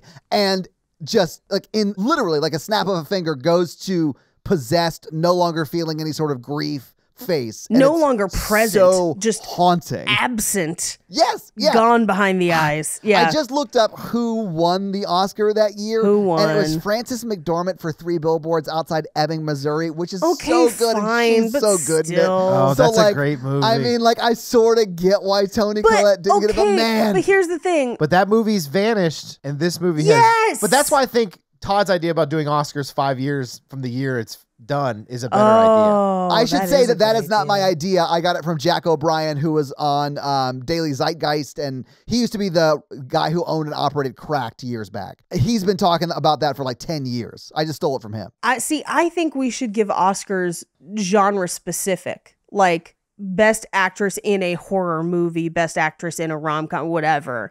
Sure. And divide it up so that we're not all going for this one thing, because I think different genres require different things from different performances. And different skill sets even, yeah.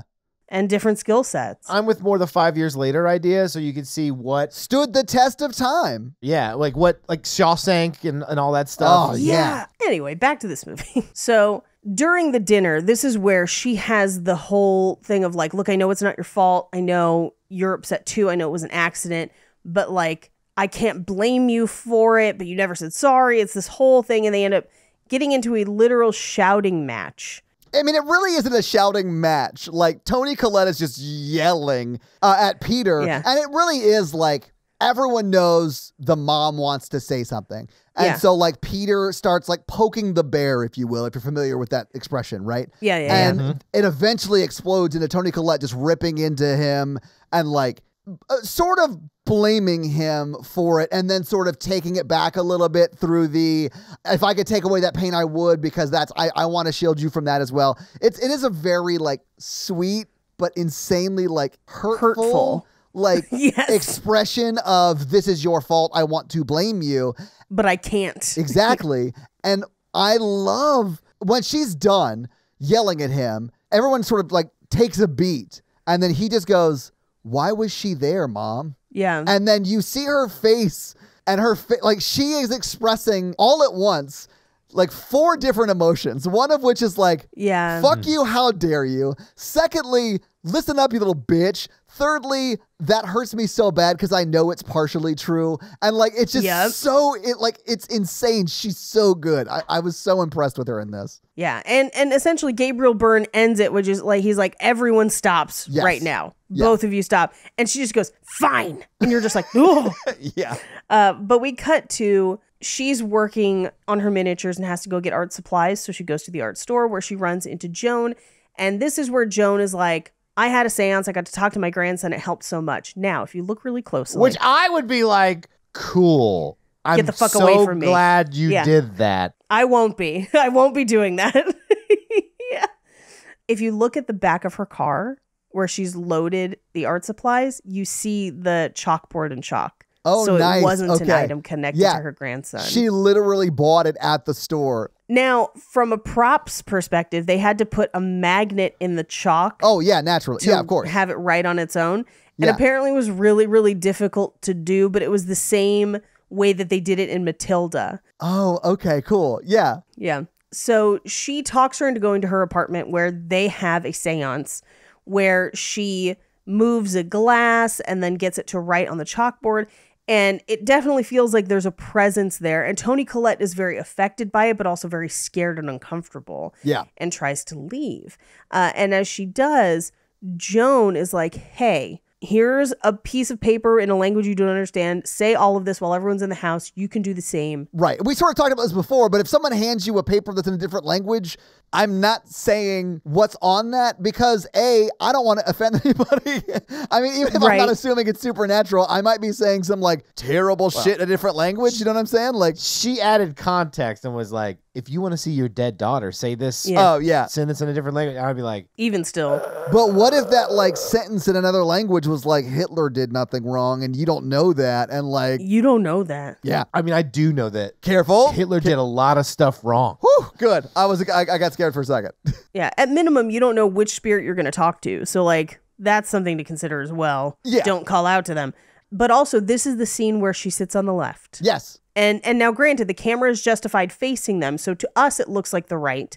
But for her in the scene, for Annie in the scene, it is on her left. Okay. Now, as she leaves the house and is like clutching the paper, it looks like she's going to leave. And then Joan pops in and we see her reflection in a mirror on the left. Yeah. Telling her, you didn't kill her, as she leaves. She literally says, you didn't kill her, Annie. She isn't gone. Yeah, which she isn't gone, which, by the way, we also know part of that is because they marked that poll. So if you have a supernatural reading of this movie, they killed her. Yeah. If you have a unreliable narrator version, we can't trust any of this. So we cut to Annie tossing and turning that night. Hang on, I have to point this out because in my notes it goes from you didn't kill her, Annie, she isn't gone to holy suck, not fuck, the tongue pop, okay, the way home, fuck.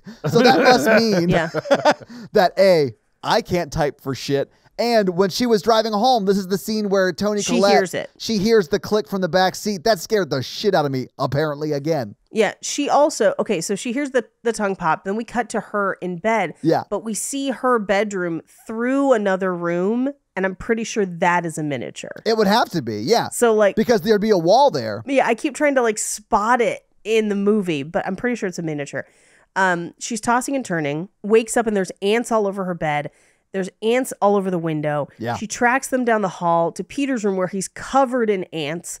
We see her have a silent scream, and Peter wakes up to her standing in his room, and he's like, you're sleepwalking. And she's like, I'm sorry, I'm not. Is Charlie here? And he's like, what are you? She is dead. Like, what are you doing? And he's like, why are you scared of me? And it just comes out of her, I never wanted to be your mother. I mean, she does try to explain it in what I feel is a very poor way because she's like more or less says, I tried to get rid of you many ways.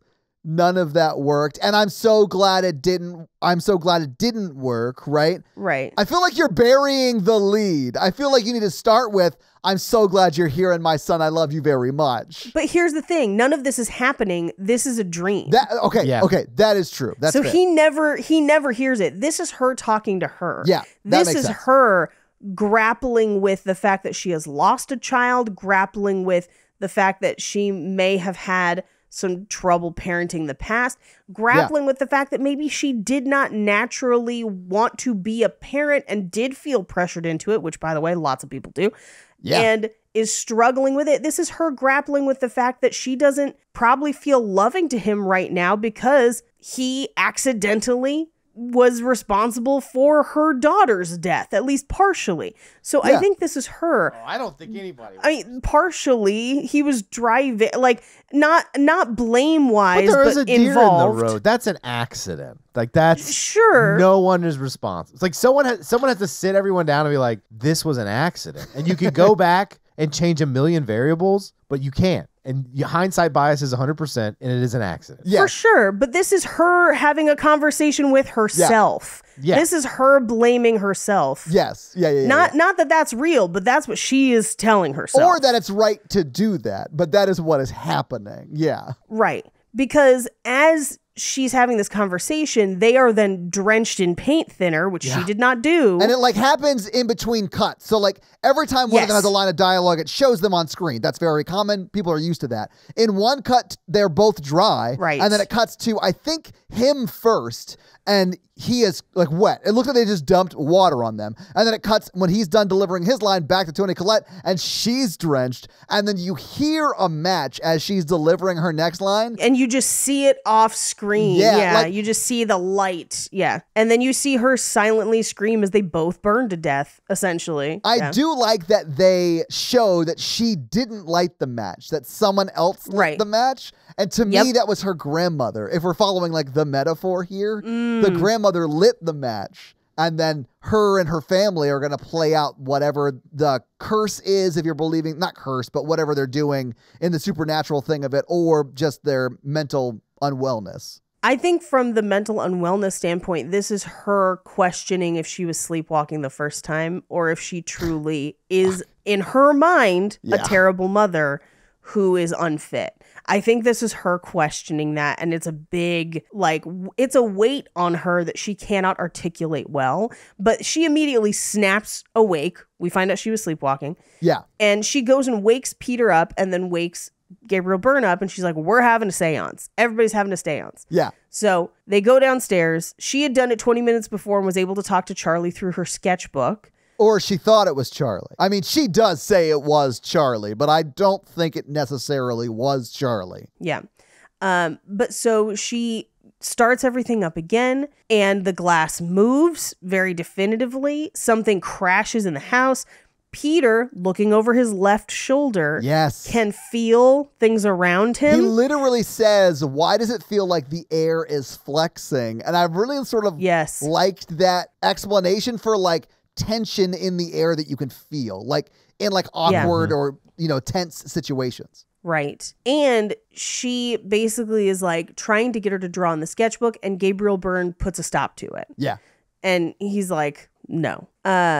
So Annie, at this point, the candle like flames up, then flames down, and she is now possessed. Oh yeah, you see it happen to her. Yeah, she's kind of growling. She's talking in a child voice that is maybe supposed to be Charlie, but doesn't sound like Charlie. Okay, I think this is interesting, Paige. You think it's Child Peter? No, although that it could be. Although I didn't think that, but it could be. I thought it was just Payman trying to dial in Charlie's voice. Yes, and doesn't do it. Exactly know what it sounds like. Yeah, that was my reading of it. Right. Because it does sound childlike and honestly a lot like Charlie, but not exactly Charlie. Right. Well, because Charlie is kind of low affect. Yeah.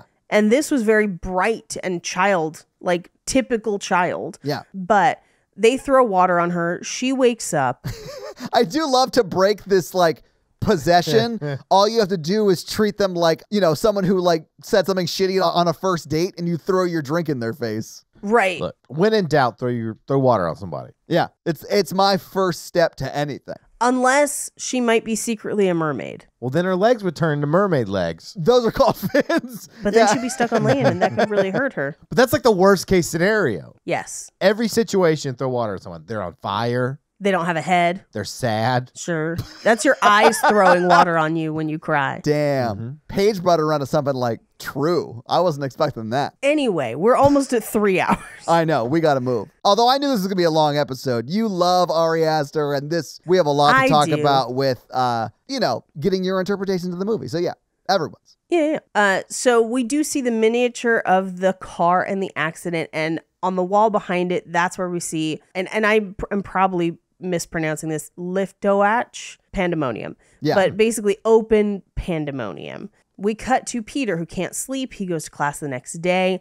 We see one of those little light orbs kind of alight past him. Yeah. And then he turns to the reflection on his left. But his reflection is just straight up smiling back at him, and he is not smiling at the reflection. Yeah, he goes to the bathroom. We cut to, he calls his dad and it's just like, I'm freaking the fuck out. And he's like, I'm bringing him home, but like, whatever you did last night is not happening again. We are not doing this. Yeah. Meanwhile, someone calls Annie from the gallery, which, by the way, this is the voice of Ari Aster. Really? Is the voicemail from the gallery. Okay, yeah. That's awesome. But they're basically like, hey, if you need to postpone, we totally understand. You've lost 2 family members in like 2 weeks. So, hey. But she gets upset and snaps the chair she's working on. So she ends up destroying almost all of her miniatures. I mean, she destroys everything in that room. Well, if you're going to build miniatures, if you can't act like Godzilla, what is the point? I mean, I definitely would do that though, Mikey. I mean, or you could go the Jackass 4 route where you paint someone's penis to look like Godzilla and then let that destroy a city. I'm still glad I've never watched any one of those movies based on what you just said. 4 is so fun. Anyway, but so Peter's head in miniature has been removed. Meanwhile, Gabriel Byrne goes to sleep on the couch downstairs and takes a couple pills. Toni Collette sits in the bedroom and she hears what sounds like writing or drawing and follows the noise down the hall to Charlie's room, where the sketchbook is open and they keep drawing pictures of Peter with X's over his eyes. Yeah. Meanwhile, in Peter's room, he hears the tongue pop. He looks up. He sees Charlie in the corner. She tilts her head down. It seemingly falls off her head and rolls towards his bed as a ball, not as her head. Yeah. I mean, that scared the shit out of me though. Yep. Because you do see her. I realize in most of the things where you're like, is somebody there? And they're not really there in like the actual movie, but like she is actually there. You see her face. She's actually there. Yeah. We hear a dog growling and see a dog, but they don't have a dog. Oh no, they do have a dog. When have we seen the dog elsewhere in the movie? The very, very beginning. I don't remember really? a dog anywhere. When I think it's when they get home from the grandmother's funeral, we see it. I think we may only see it outside. I don't ever remember seeing that dog. So to me, it was a hellhound. But why would they kill a hellhound? They don't kill it. Oh no, it's dead. Wait, what do you mean it's dead? What are you? Its body's at the end. Yeah, you see its body at the end of the movie. Yeah. I think it came inside and was like, there's ghosts and shit in your room, and then like went back outside. Wait, dead in the attic or dead in the treehouse? No, it's dead by the side of the driveway. What? At the Where end of is the movie. this? Yeah. At the end of the movie. It's like right after, I think, we see the mom's body, Toni Collette's body, like waft up to the hoverboard up. Oh, I think I was probably hoverboard just up. distracted by the floating. Yeah. I've never noticed that the dog was there. Yeah. I don't remember if I noticed it the first time, but I did see it this time. So I think it was their dog, and I think the dog dies, sadly. Because we do hear a yelp with a dog like barking outside. We hear it yelp or like cry out in pain. Anyway, so this is where we hear the door slam and the dog yelp. So this might be where she killed that dog. Yeah, I think it is. But she comes in and she's like, I'm the only one who can fix this and stop it. We got to help. Like, you got to trust me. I'm the only one who can fix it. Yeah. So she tries to go throw the sketchbook in the fire and it catches her arm on fire. So she has to put the sketchbook out. Yeah. So the next morning he goes to school. She goes to Joan's house. And we get a view of her coming down the hallway upside down as a reference to as above, so below. Again, occult left-hand path. Yeah. But it does right itself.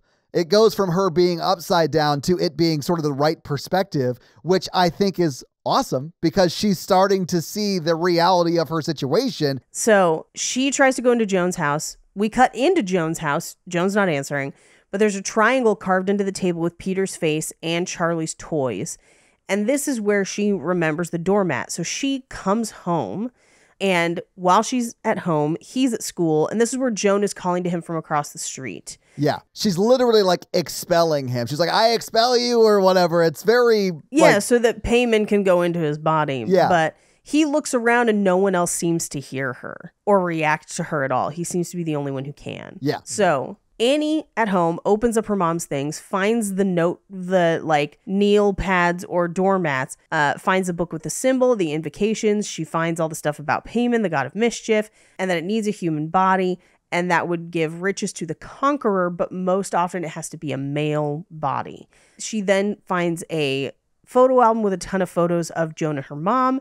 Yeah. And her mom depicted as the conjurer and sees a man kind of looking through her door. Now, at this point, Gabriel Byrne is like, Annie might be on the verge of or in the middle of a mental health crisis.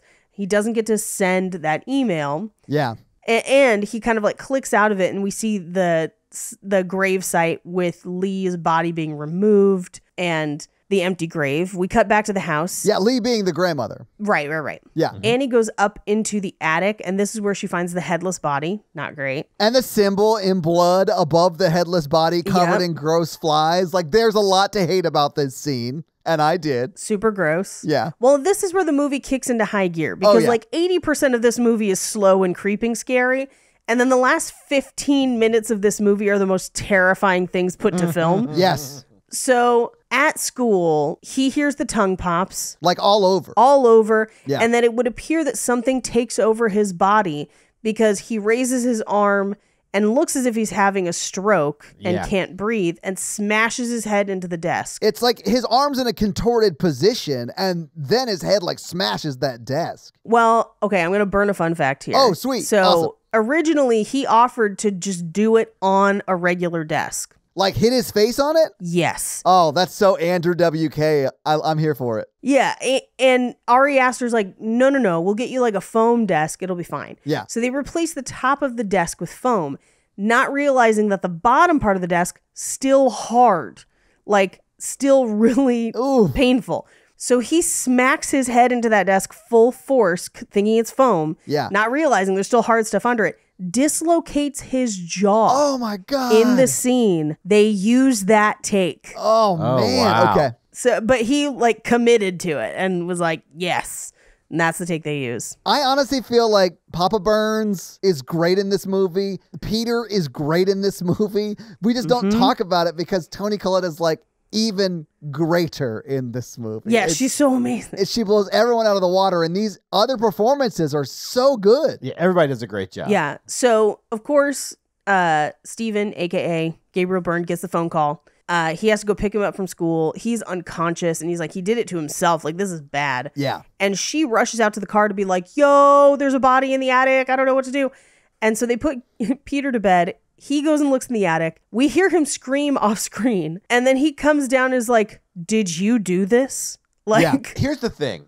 If you have a thought that a person you're living with, I'm not even going to say partner, anyone in your life dug up a body and put it in the attic, don't confront them. Go get help. Yeah, I think confronting them is possibly the worst thing you could do. Yeah, it's actually at the bottom of the list of things you should probably do. I do love that before he goes into the attic, when she's like, you have to go. There's like a dead headless body in the attic. He's like, okay. Because I think he fully thinks she's just having a psychotic break. And he's just like, okay, I guess I'm going to go look for your mother's body in the attic or whatever. He should have came downstairs and been like, I need to go get cigarettes. And never came back. Yep. That's the way Dad did it. That's the way Papa Burns needs to do it. he comes down the stairs and she immediately is just like, here's all the evidence, air quotes, of like the album, the stuff. And he's just like, I'm not doing this with you. Like, this is not, I'm not. And she's like, I need you to throw this notebook in the fire because like, I'm too scared to do it, but like, it'll kill me. But then Peter will be safe because she has, this is the map she has drawn in her brain. I do love that he is playing this scene like if I was at Thanksgiving dinner and my aunt brought up QAnon. Like that is, I would like, my eyes would glass over and I would just be like, okay, okay. Whatever I have to say to get this conversation over with, I'll say that now. But Toni Collette is playing this like, she is trying to explain to her husband that she loves very much, that she has to kill herself by throwing this book in the fire that is connected to her. And we saw it was connected to her. So she is playing it like she's saying goodbye to the man she loves most in the world. So it's this like wild juxtaposition that plays so creepy. And man, this movie's, from a technical standpoint, so good. And I hate it so much. Well, this is where he says, you're sick and I need to call the police. So he was about to do the right thing with a dead body, I guess. Yeah. But it just spikes that notebook into the fire, thinking it's going to set her on fire. And instead, he catches fire and instantly burns alive. And as she watches, she screams, she like silent screams and then snaps into a trance. And it is fucking terrifying. Yeah, we talked about that scene earlier, but man, it is so nuts. She is so good. So that night, Peter wakes up and he sees the red light in the treehouse. He gets out of bed and there's someone in the corner, but again, he can't quite see them. Oh man, this scared me so bad again today. And I remember literally every beat from this till the end of the damn movie, and I was still scared watching it. And when she like swims out of the room over his shoulder, oh, it's so creepy. Yeah, she like skitters up the wall. Oh. Yeah, because that's this scene where he like hears footsteps, doesn't know where they're coming from, and he sees that there's a light below the treehouse, and then behind him we watch her like crab crawl across the wall, just like yeah. We hear flies buzzing. He walks into their bedroom. They're nowhere. He hears a bang downstairs. Yeah. He goes downstairs, shuts the door to his grandmother's room on the way, on the left. Yeah. It's open again somehow. Yeah. Downstairs, he's like, Mom. And as he walks down the hallway, you'll notice that the piano is tipped and the top is broken off of it. Because that's where she gets the wire for later. Exactly. When you first see this movie, you're like, oh man, I guess there was like maybe a struggle or something down there. But no. Yeah. That's where she got the piano wire she's going to use here in a second. He sees his dad's charred body, and over his shoulder, we see Toni Collette on the ceiling. Then the cinematographer does something really amazing where he just racks the focus. It's so good. We go from seeing her kind of blurry in the background, him close, to him blurry in the foreground, and her perfectly visible in the same shot. Yeah. And watch her kind of like crawl across the ceiling behind him.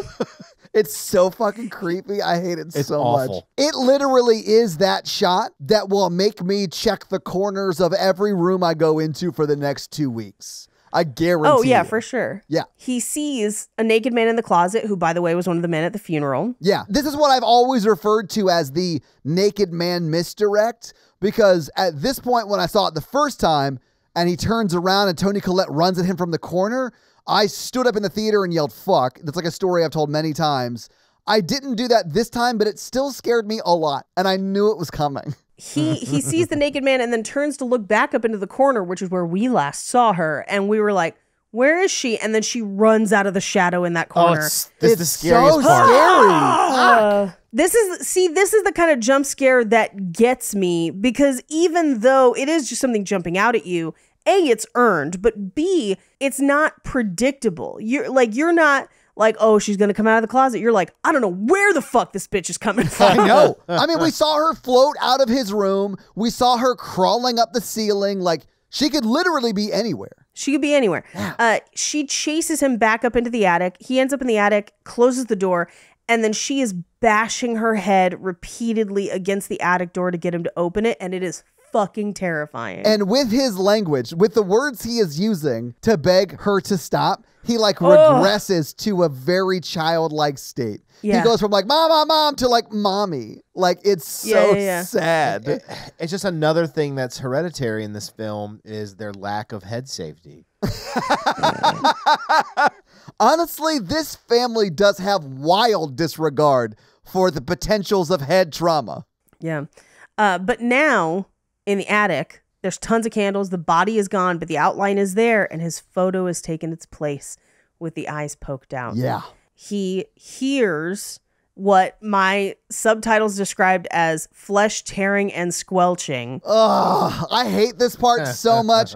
This part is definitely burned into my memory and looked exactly the same as I remembered it looking. It is so gross and graphic. Oh. He looks up into the rafters where Toni Collette is floating and actively decapitating herself with piano wire. Yeah. Oh, we don't see it to completion, but we see it after where like blood is shooting out of her neck while she does it. But he does what I think you sort of have to do in that situation, and that is jump out of your attic window. Also, he sees that there's other people, like other naked people around. Oh, yeah. He doesn't know them. So he jumps out the fucking window. We see her shadow, the shadow of her body float over his unconscious body. Well, first we hear him land and we hear just like the crickets. We hear the piano wire stop. Yes. And we hear the head thud. Oh, the thud and then the head rolls slightly. Oh, Yeah. The Foley in that moment alone should have won an award. Like the Oscar for best head thump onto floor after decapitation. They should have won that one for sure. Yep. So he kind of regains consciousness just in time to watch her headless body float up into the treehouse. Yeah. And then he makes the tongue pop noise. Right. Now, when he's laying down before he like the light looks orb up, kind of orbs him. Yeah. the light orb goes over him and then dissipates sort of into him. And right. if you're reading that supernaturally, I think that is Paimon entering his body. Because when he jumped out the window, that killed Peter, quote unquote. Yeah. And then Paimon was able to go into the body. That was my reading of it. But if you're reading it from the unreliable narrator, sort of schizophrenic episode kind of thing, it's different. But yeah. Yeah. So he follows that body up into the treehouse. As he does, he passes naked dudes in the woods. Yeah. Once he gets up there, he sees Charlie's head on a mannequin with a crown. Yeah. A bunch of birds in cages, and then his mother and grandmother's headless bodies bowing to the mannequin. And a picture of his grandmother shown as Queen Lee. Yeah. So Joan takes the crown from Charlie's head and places it on Peter's, and off screen, we hear her basically say, like, you're Paimon now, you're one of the 8 kings of hell, we called you in, we corrected your female body, we pray to you, all these things, hail Paimon, and we watch as his face is really not definitive, and I do kind of like that, because you don't know. I was able to pay attention a lot more to his face this time. It is vague. I watched it very carefully, because it is vague, and it's like, is it him? Is it not? No one knows. But we pull back and end on a miniature, and that's the movie. So having seen the movie, having talked about the movie, what did you guys think about Hereditary? So good. Yeah. It's such just a well-made film. Like, holy crap. Like I said, it's going to go down as a class. It's going to be like a new classic. It already is, but I think it'll stand the test of time. Absolutely. I mean, I don't watch it a lot because I just, it's a heavy movie. Yeah. It's really heavy. I hope to never watch it again. Yeah. I mean, I said that the first time I watched it, and if we weren't doing this podcast, I certainly would have watched it again, right? But like, if you're showing people horror movies who've never watched horror movies, this is going to be on the list. Yeah, absolutely. Of like a pretty short list. I'll definitely watch this again. If there was ever a chance to see it in theaters again, I would absolutely go. It was scary as all get out in theaters. I believe it. I do want to say this because I get shit about this all the time online. I watched this on my big TV. I have blackout curtains. I blacked out. I turned off the lights. Like, I did this the way I was supposed to do this, and I hated it. I believe it. But, Paige, you mentioned you had a lot of fun facts. So do you have any more fun facts for us? I do. Well, here it is with your fun facts. Headless fun facts. Hang on. So I pulled some information from some interviews that Ari Aster did about this movie. So he has said that with this film, he wanted to make a film about suffering that took suffering seriously. A mission accomplished, Ari Aster. Mission accomplished, yeah. He also wanted all of the scares to be emotionally justified and not traditional jump scares, which, considering that you do not get a jump scare in this movie until like 90 minutes in, I would say yes. I definitely would classify every jump scare in this movie as very earned. Yeah, very earned. Yeah. Toni Collette has actually commented that she believes Ari Aster is the most prepared director she's ever worked with, and said that he seemed to have the full movie shot and edited in his head 2 years before they started filming.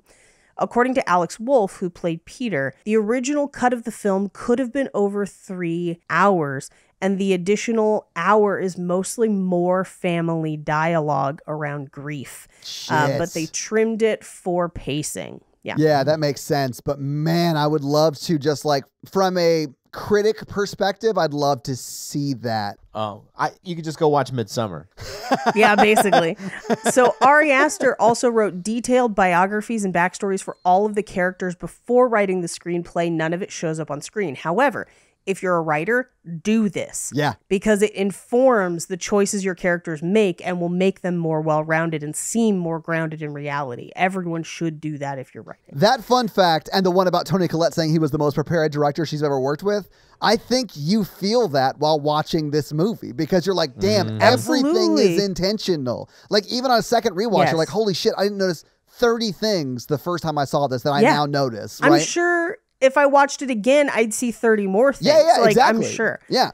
He also Prior to principal photography, he already had a 75-page long shot list. Good for him, before man. Locations were even scouted. Kevin Smith once said the best advice he ever got from a director before he directing a movie was, on the day of your first shoot, make sure you've planned your second shot. And this guy goes in with a 75-page shot list. To give you an idea, if you're unfamiliar with how films are made and how this works, the script for this movie is very likely in the neighborhood of 130 pages long, which is long for a debut feature, but given how much is in this movie, makes sense. In fact, it was probably longer because they did cut stuff out of it. Now, 75 pages of shots, that's just a list of the shots that you need, which means that equates to like 3 times as much shot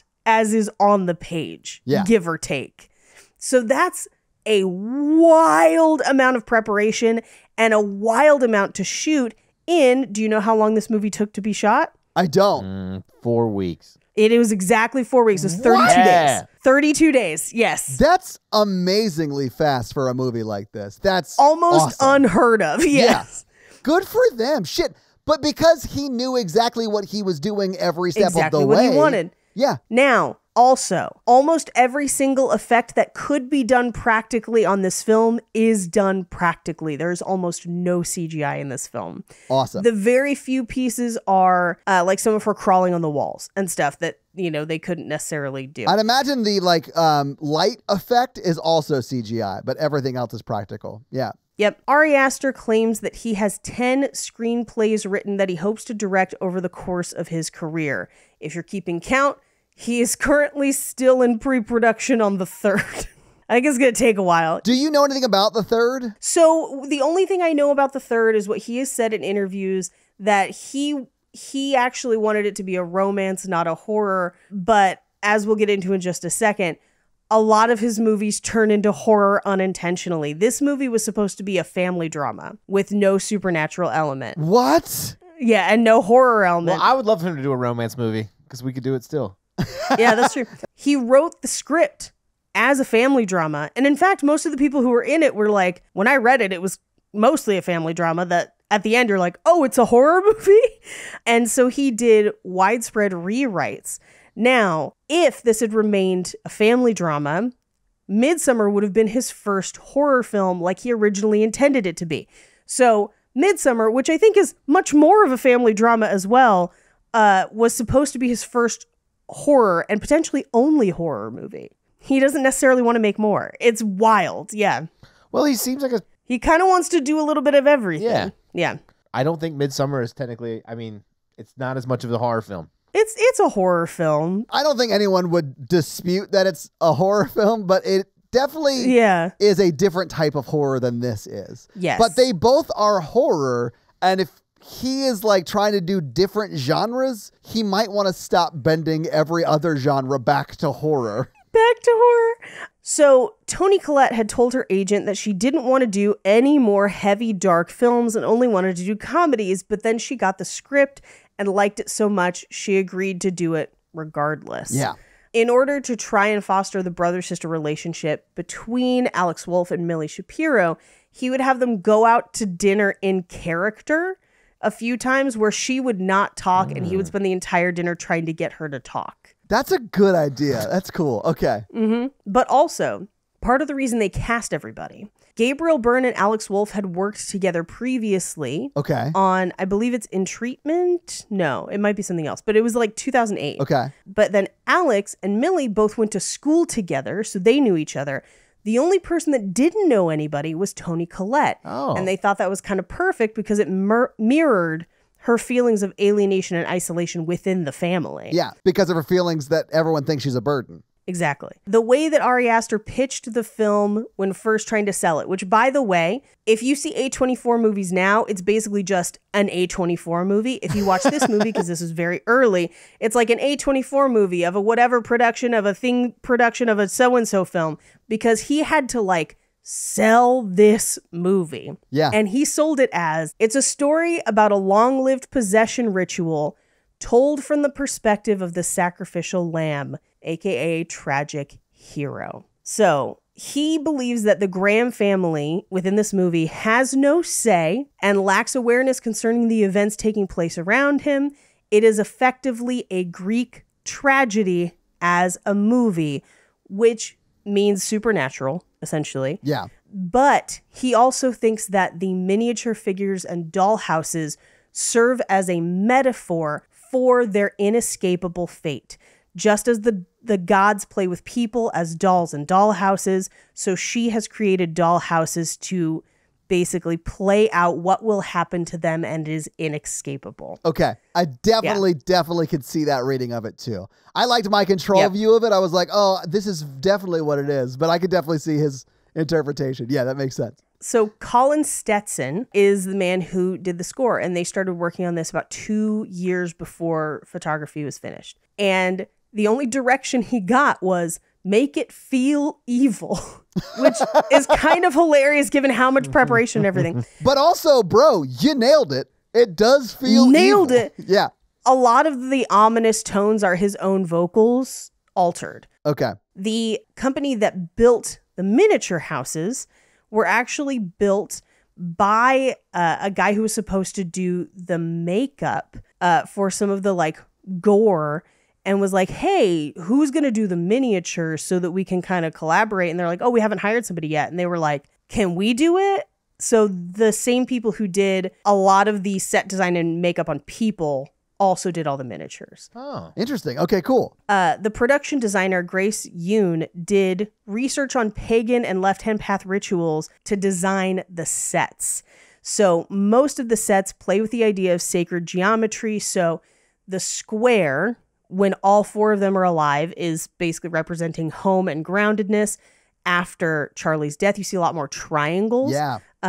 Because it's basically them as forces kind of working against each other. But then there's also circles, infinite, Genesis, etc. And they're all different shapes embedded within the design of the sets. If you look on the second floor hallway of the house, there are squares with triangles carved into it. Okay. I want to now watch the movie again. It's apparently everywhere. Yeah. In Peter's first scene at school, when they're talking about Heracles and escaping fate, the words escaping fate are written on the chalkboard. This is actually a reference to the original Halloween, where the main character discusses the same thing in class. Yeah. And appropriately, this movie was released the same day that the trailer for Halloween 2018 came out. All right. So I bet it actually played before this movie, like in the theater. Probably. Yeah. Probably. Alex Wolff insisted on being referred to as Peter during the entirety of production. It was not until he completed filming of his last scene that he basically introduced himself to people as Alex. So he was in character the whole time. Okay. All right. Yep. That's a choice. He could also just try like acting or whatever, but cool. I mean, I would argue that he did pretty damn good at that. So do whatever you want to do, fool. He crushed it. Yeah. Yeah. Director of photography, Pavel Pogoreski, was Ari Aster's classmate at AFI. So he would then, as we mentioned earlier, go on to shoot Midsummer, but also the movie Nobody. I don't know if you guys saw Nobody. I have not. So they have collaborated on most of Ari Aster's films. I would assume he's going to shoot the next one as well. So the first decapitation scene, the one where Charlie loses her head, is very similar to a real life event that happened in Marietta, Georgia in 2004. Oh, a young man and his friend drove home drunk after a party. Oh, God. Now, he was in the passenger seat. He wasn't being rude like Charlie was. Right, yeah. Mm-hmm. Exactly. But he thought he was going to be sick and stuck his head out the window just in case he needed to throw up, and had been riding that way for some time. The driver accidentally swerved near a pole, decapitating the passenger. But the drunk driver was so drunk he did not realize his friend had been decapitated and drove all the way home. He parked in his parents' driveway with his decapitated friend in the car and went inside to sleep for the night. Oh my God. It's like exactly this, but in the front seat, which is weirder. Well, I think the body still ended up leaning out the window. This movie's advertising campaign has actually been compared to the one for Psycho. Millie Shapiro, who plays Charlie, features prominently in the trailer. I don't know if you remember this trailer, but it was fucking terrifying.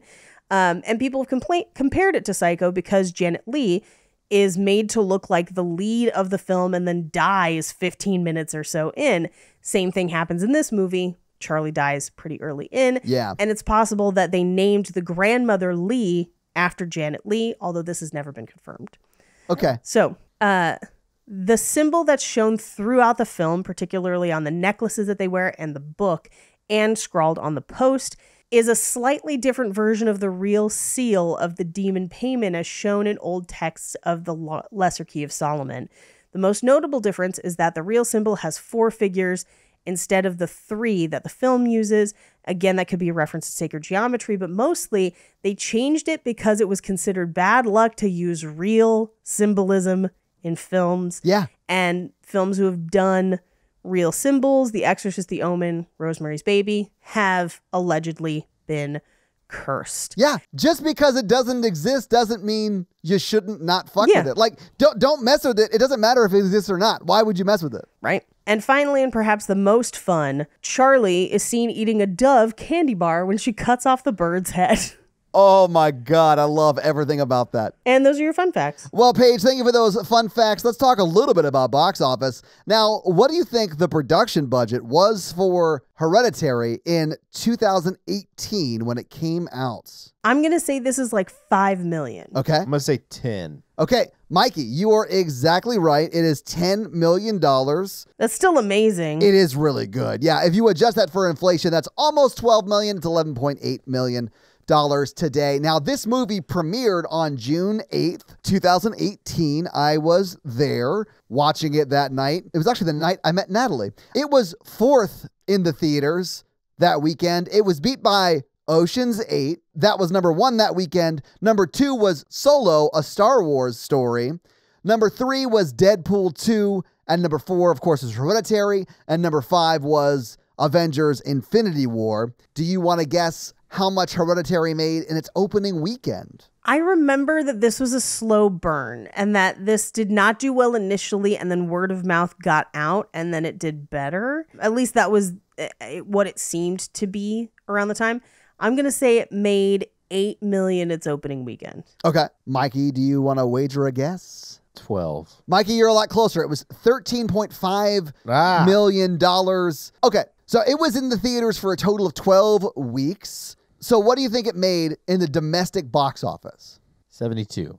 Okay. I'm going to go a little lower and say like 50. Okay. Paige, you're a lot closer. It was $44 million. I almost said 45. Damn it. It went on to make another $37.1 million internationally for a total of what Mikey was closer to with his guess of $81.2 million in 2018, which if you adjust for inflation is $96.3 million in today's dollars. But again, in 2018, it brought in $81.2 million at the box office, and that is your box office. So, Mikey, do you want to hit him with that scary scale?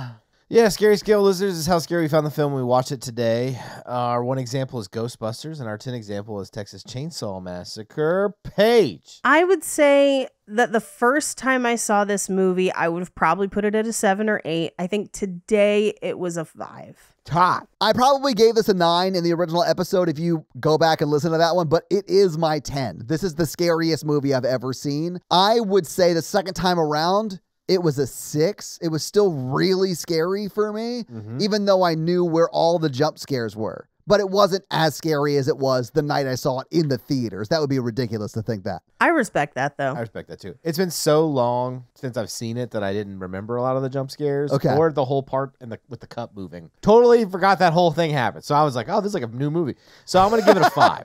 Okay. And that's our scary scale. All right. Well, this week you all made me watch Hereditary again. What are you going to make me watch again next week? Next week, we will be revisiting Aliens, one of Mikey and my favorite films. Yes. Nice. This is one of those movies that wasn't super scary. I mean, we get Bill Paxton yelling, "Game over, man, game over." So how scary Game can it be? over, man! But I'm looking forward to revisiting this one because I remember it being a little bit of action-y as well, and I'm here for that kind of stuff. It's pretty action-y. I would say the original Alien is scarier. It's more of a traditional, almost like a haunted house in space. Yeah, sure. Can't argue with that. It's amazing.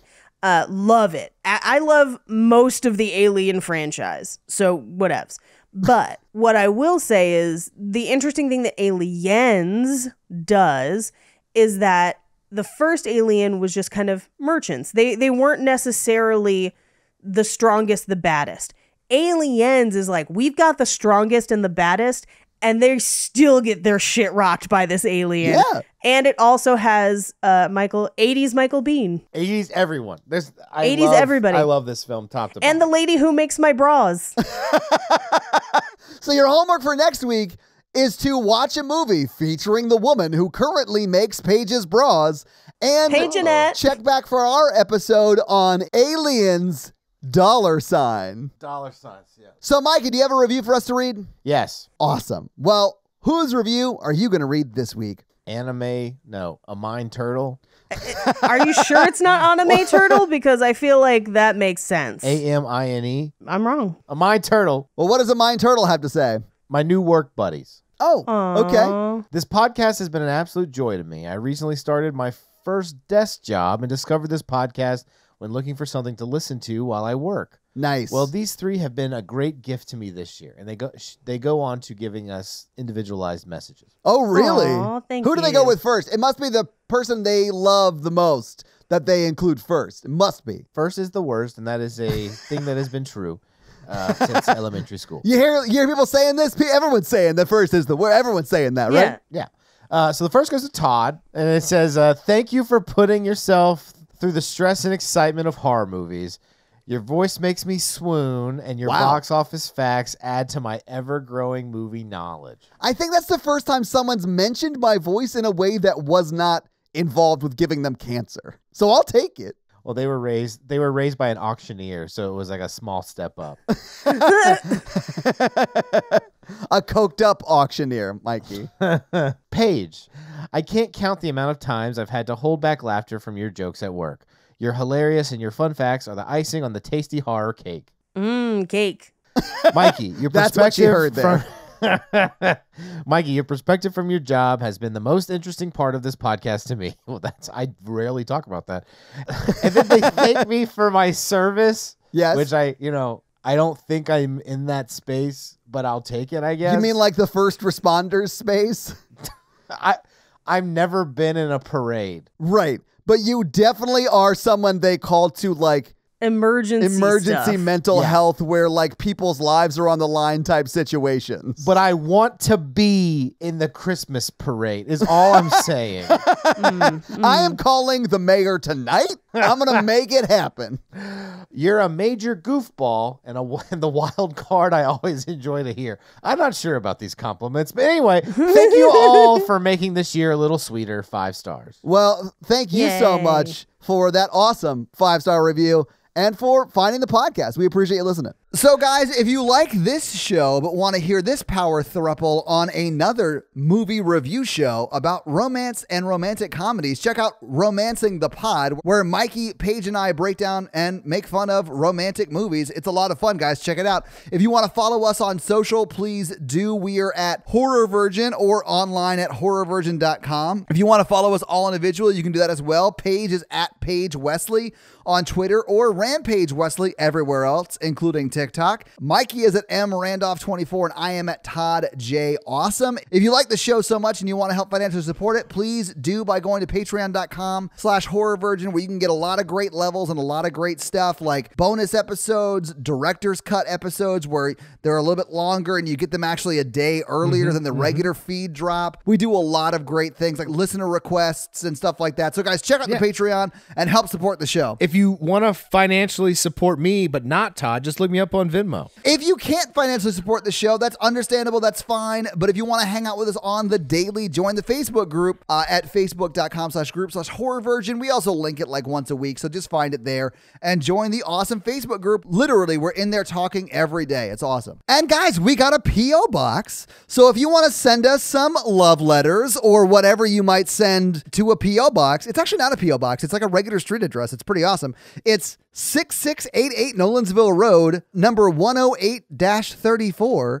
Brentwood, Tennessee 37027. So send us some stuff. Yeah. And if you want to check out our Twitch stream, we're at twitch.tv/Todd Awesome, where we will be playing horror video games. So if you have always wondered what it would be like to watch me get scared, you can now do that on Twitch while I play these horror games. It's twitch.tv/Todd Awesome, guys. Check it out. It's a lot of fun for you. Not a lot of fun for me. And if you haven't noticed, since October 1st, we have been running the new Horror Virgin blog. And when I say we, I really mean Katie from the Facebook group. She's been running everything. She's like the managing editor of the Horror Virgin blog. So if you haven't been to our Horror Virgin blog, go check it out. It's at horrorvirgin.com/blog. You'll see it. It's awesome. There's a lot of great articles. I mean, at the end of October, we have 31 awesome articles up, and they will continue after October, not on a daily schedule, though. That's just too much for Katie to handle. But check out our awesome Horror Virgin blog up now. This episode was brought to you by Tia, and Tia's teenager's been driving her crazy. So how has Tia's teenager been driving her crazy this week? She always sits in the backseat. She always sits in the backseat, but then also she keeps floating up into the treehouse, and it's dangerous. It is dangerous. What if you bonk your head because you float wrong? I know. Bonk. This episode also brought to you by Jonathan, and Jonathan normally sends me some spooky spider videos for me to show both of you, and we'll see if he did this week. Let me check my DMs. So this video is called Great Thulu. Great Cthulhu? I'm not sure what this is. Oh, this is the Church of Cthulhu. It's a Christmas song. About the Eldritch Horrors. Yeah, that's amazing. But to the tune of Rudolph the Red-Nosed Reindeer. Right. Wow. Okay. I do love the thought people go into for their weird beliefs. Yeah. And I'm here for it. That guy's head looks like a Venus flytrap. Yeah. These all look like an AI painting of a vulva. Well, Jonathan, thank you so much for that not a spider spooky video. We appreciate the love and support. We now return you to another episode of the Patreonicals. I don't remember shit about whatever I was doing before because we took a couple weeks for the holidays. So, Todd, where are we jumping to? Okay. Let's jump from wherever we left to Athens, 776 BC, which is when the first Olympics took place. Okay, so everybody gets to Athens in some time in the past where it's the first Olympic. 776 BC, Mikey. And Anthony the Time Master and his girlfriend, Jennifer the PH. Sophia the Time Cop comes and she's like, what are we going to, you guys are all under arrest. And they're like, Anthony's like, let's make them fight or whatever. So now we're going to do a Mortal Kombat style tournament. I love like a everything kumite about this. Yes. Kumite. Kumite. Okay. And this is just going to be random. First matchup, Isaac versus Dave. Isaac immediately kills him and eats him. Is anyone going to fight a kangaroo? No one's fighting a kangaroo. We don't have a kangaroo patrionical person currently. It's Kate versus Karun. Do you guys have a guess? I would go with Kate because she has telekinesis. Right. That is correct. She immediately destroys Karun and rips him up. She doesn't kill him, but she like hangs him up and he says uncle or whatever. Right. I love how the first battle was brutal. Someone died. And this one, he just says uncle after being lifted. And they're like, okay, he forfeited. It's fine. This next one is Scott, who's the Thing, made of the Thing, and Danielle, who got turned into an attractive person. I forgot what I did with the moon people last time. Whatever. You're turned back into moon aliens, but they have no more children. Yeah, they did turn fully human, so now they're back to being fully moon people. They're half moon people humans now because it didn't take. Scott punches her very hard because he's made of stone, and she also was like, I'm kind of done with this. And then we got another half moon person, Aaron. Okay. Versus Wes, who's just very handsome. Does anybody have any guesses? I mean, I'm going to guess that handsome Wes loses, but only because he can't take, like, he catches the reflection of himself in a shiny surface, and he can't stop looking at himself. That's exactly what happens. Yeah, figured. Yeah. And then he lost. Right. Are you going to do like a bracket? I'm doing a bracket. It's on my phone right now. Hell yeah. I love this. Shining Donut versus Driscoll, who's the king of the Illuminati. I didn't realize the Illuminati was a monarchy. This is news to me. Honestly, I'm very glad I'm learning what the inner circle of the Illuminati is like. I thought the king was going to be Jay-Z or Beyonce. Anyway, Shining Donut turns into a Shining Donut and falls over him, and so he gives up. I mean, when you get crushed by delicious donut, you throw in the towel and just munch. We got Nathan, the professional wrestler, versus Allie, the mermaid. Well, I guess I'm so sorry, Allie, but you're probably going to lose this one. That is I'm going to say Allie wins because professional wrestling is fake. What? Come for me. No, it's not fake. I did see The Undertaker body slam Stone Cold grandmother's casket or whatever the fuck Mikey said 2 weeks They ago. did a cage match. He poured water on her. She turned into mermaid legs, and then he dropped her from the top of the cage. From the top of the top rope. And she lost. But she's not dead. She's just like knocked out or whatever.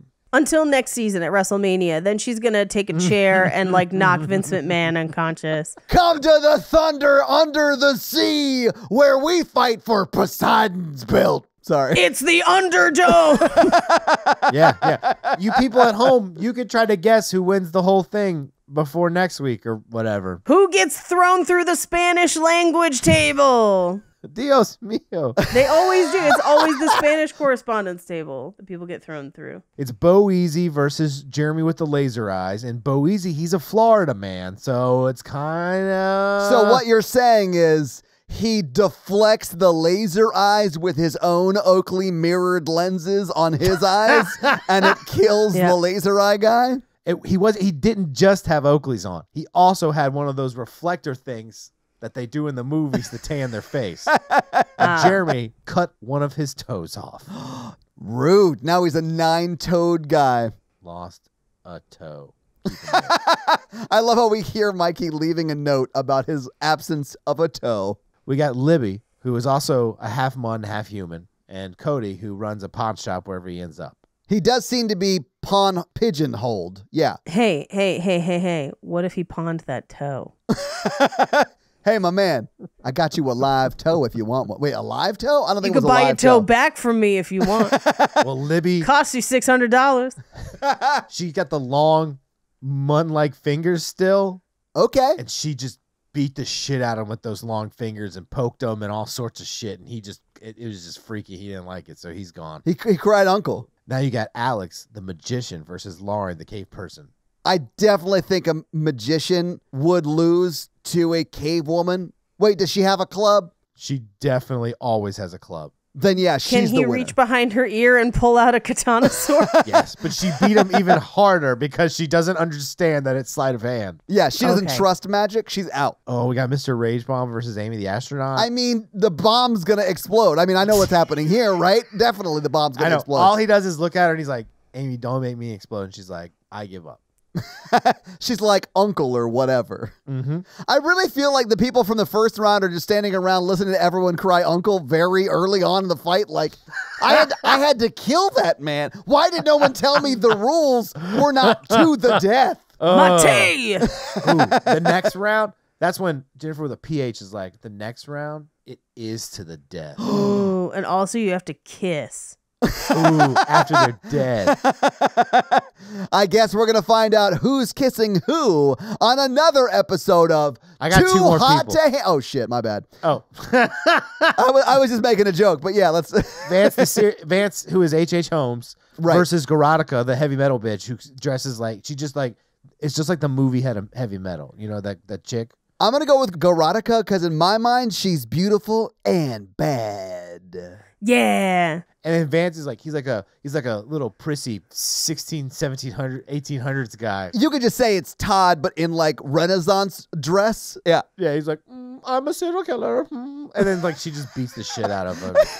And then Captain Bruder is like, it's me, I'm the captain. I've got a parrot and like a gun or whatever. It's me, Captain Herzog. It's me, Captain Herzog.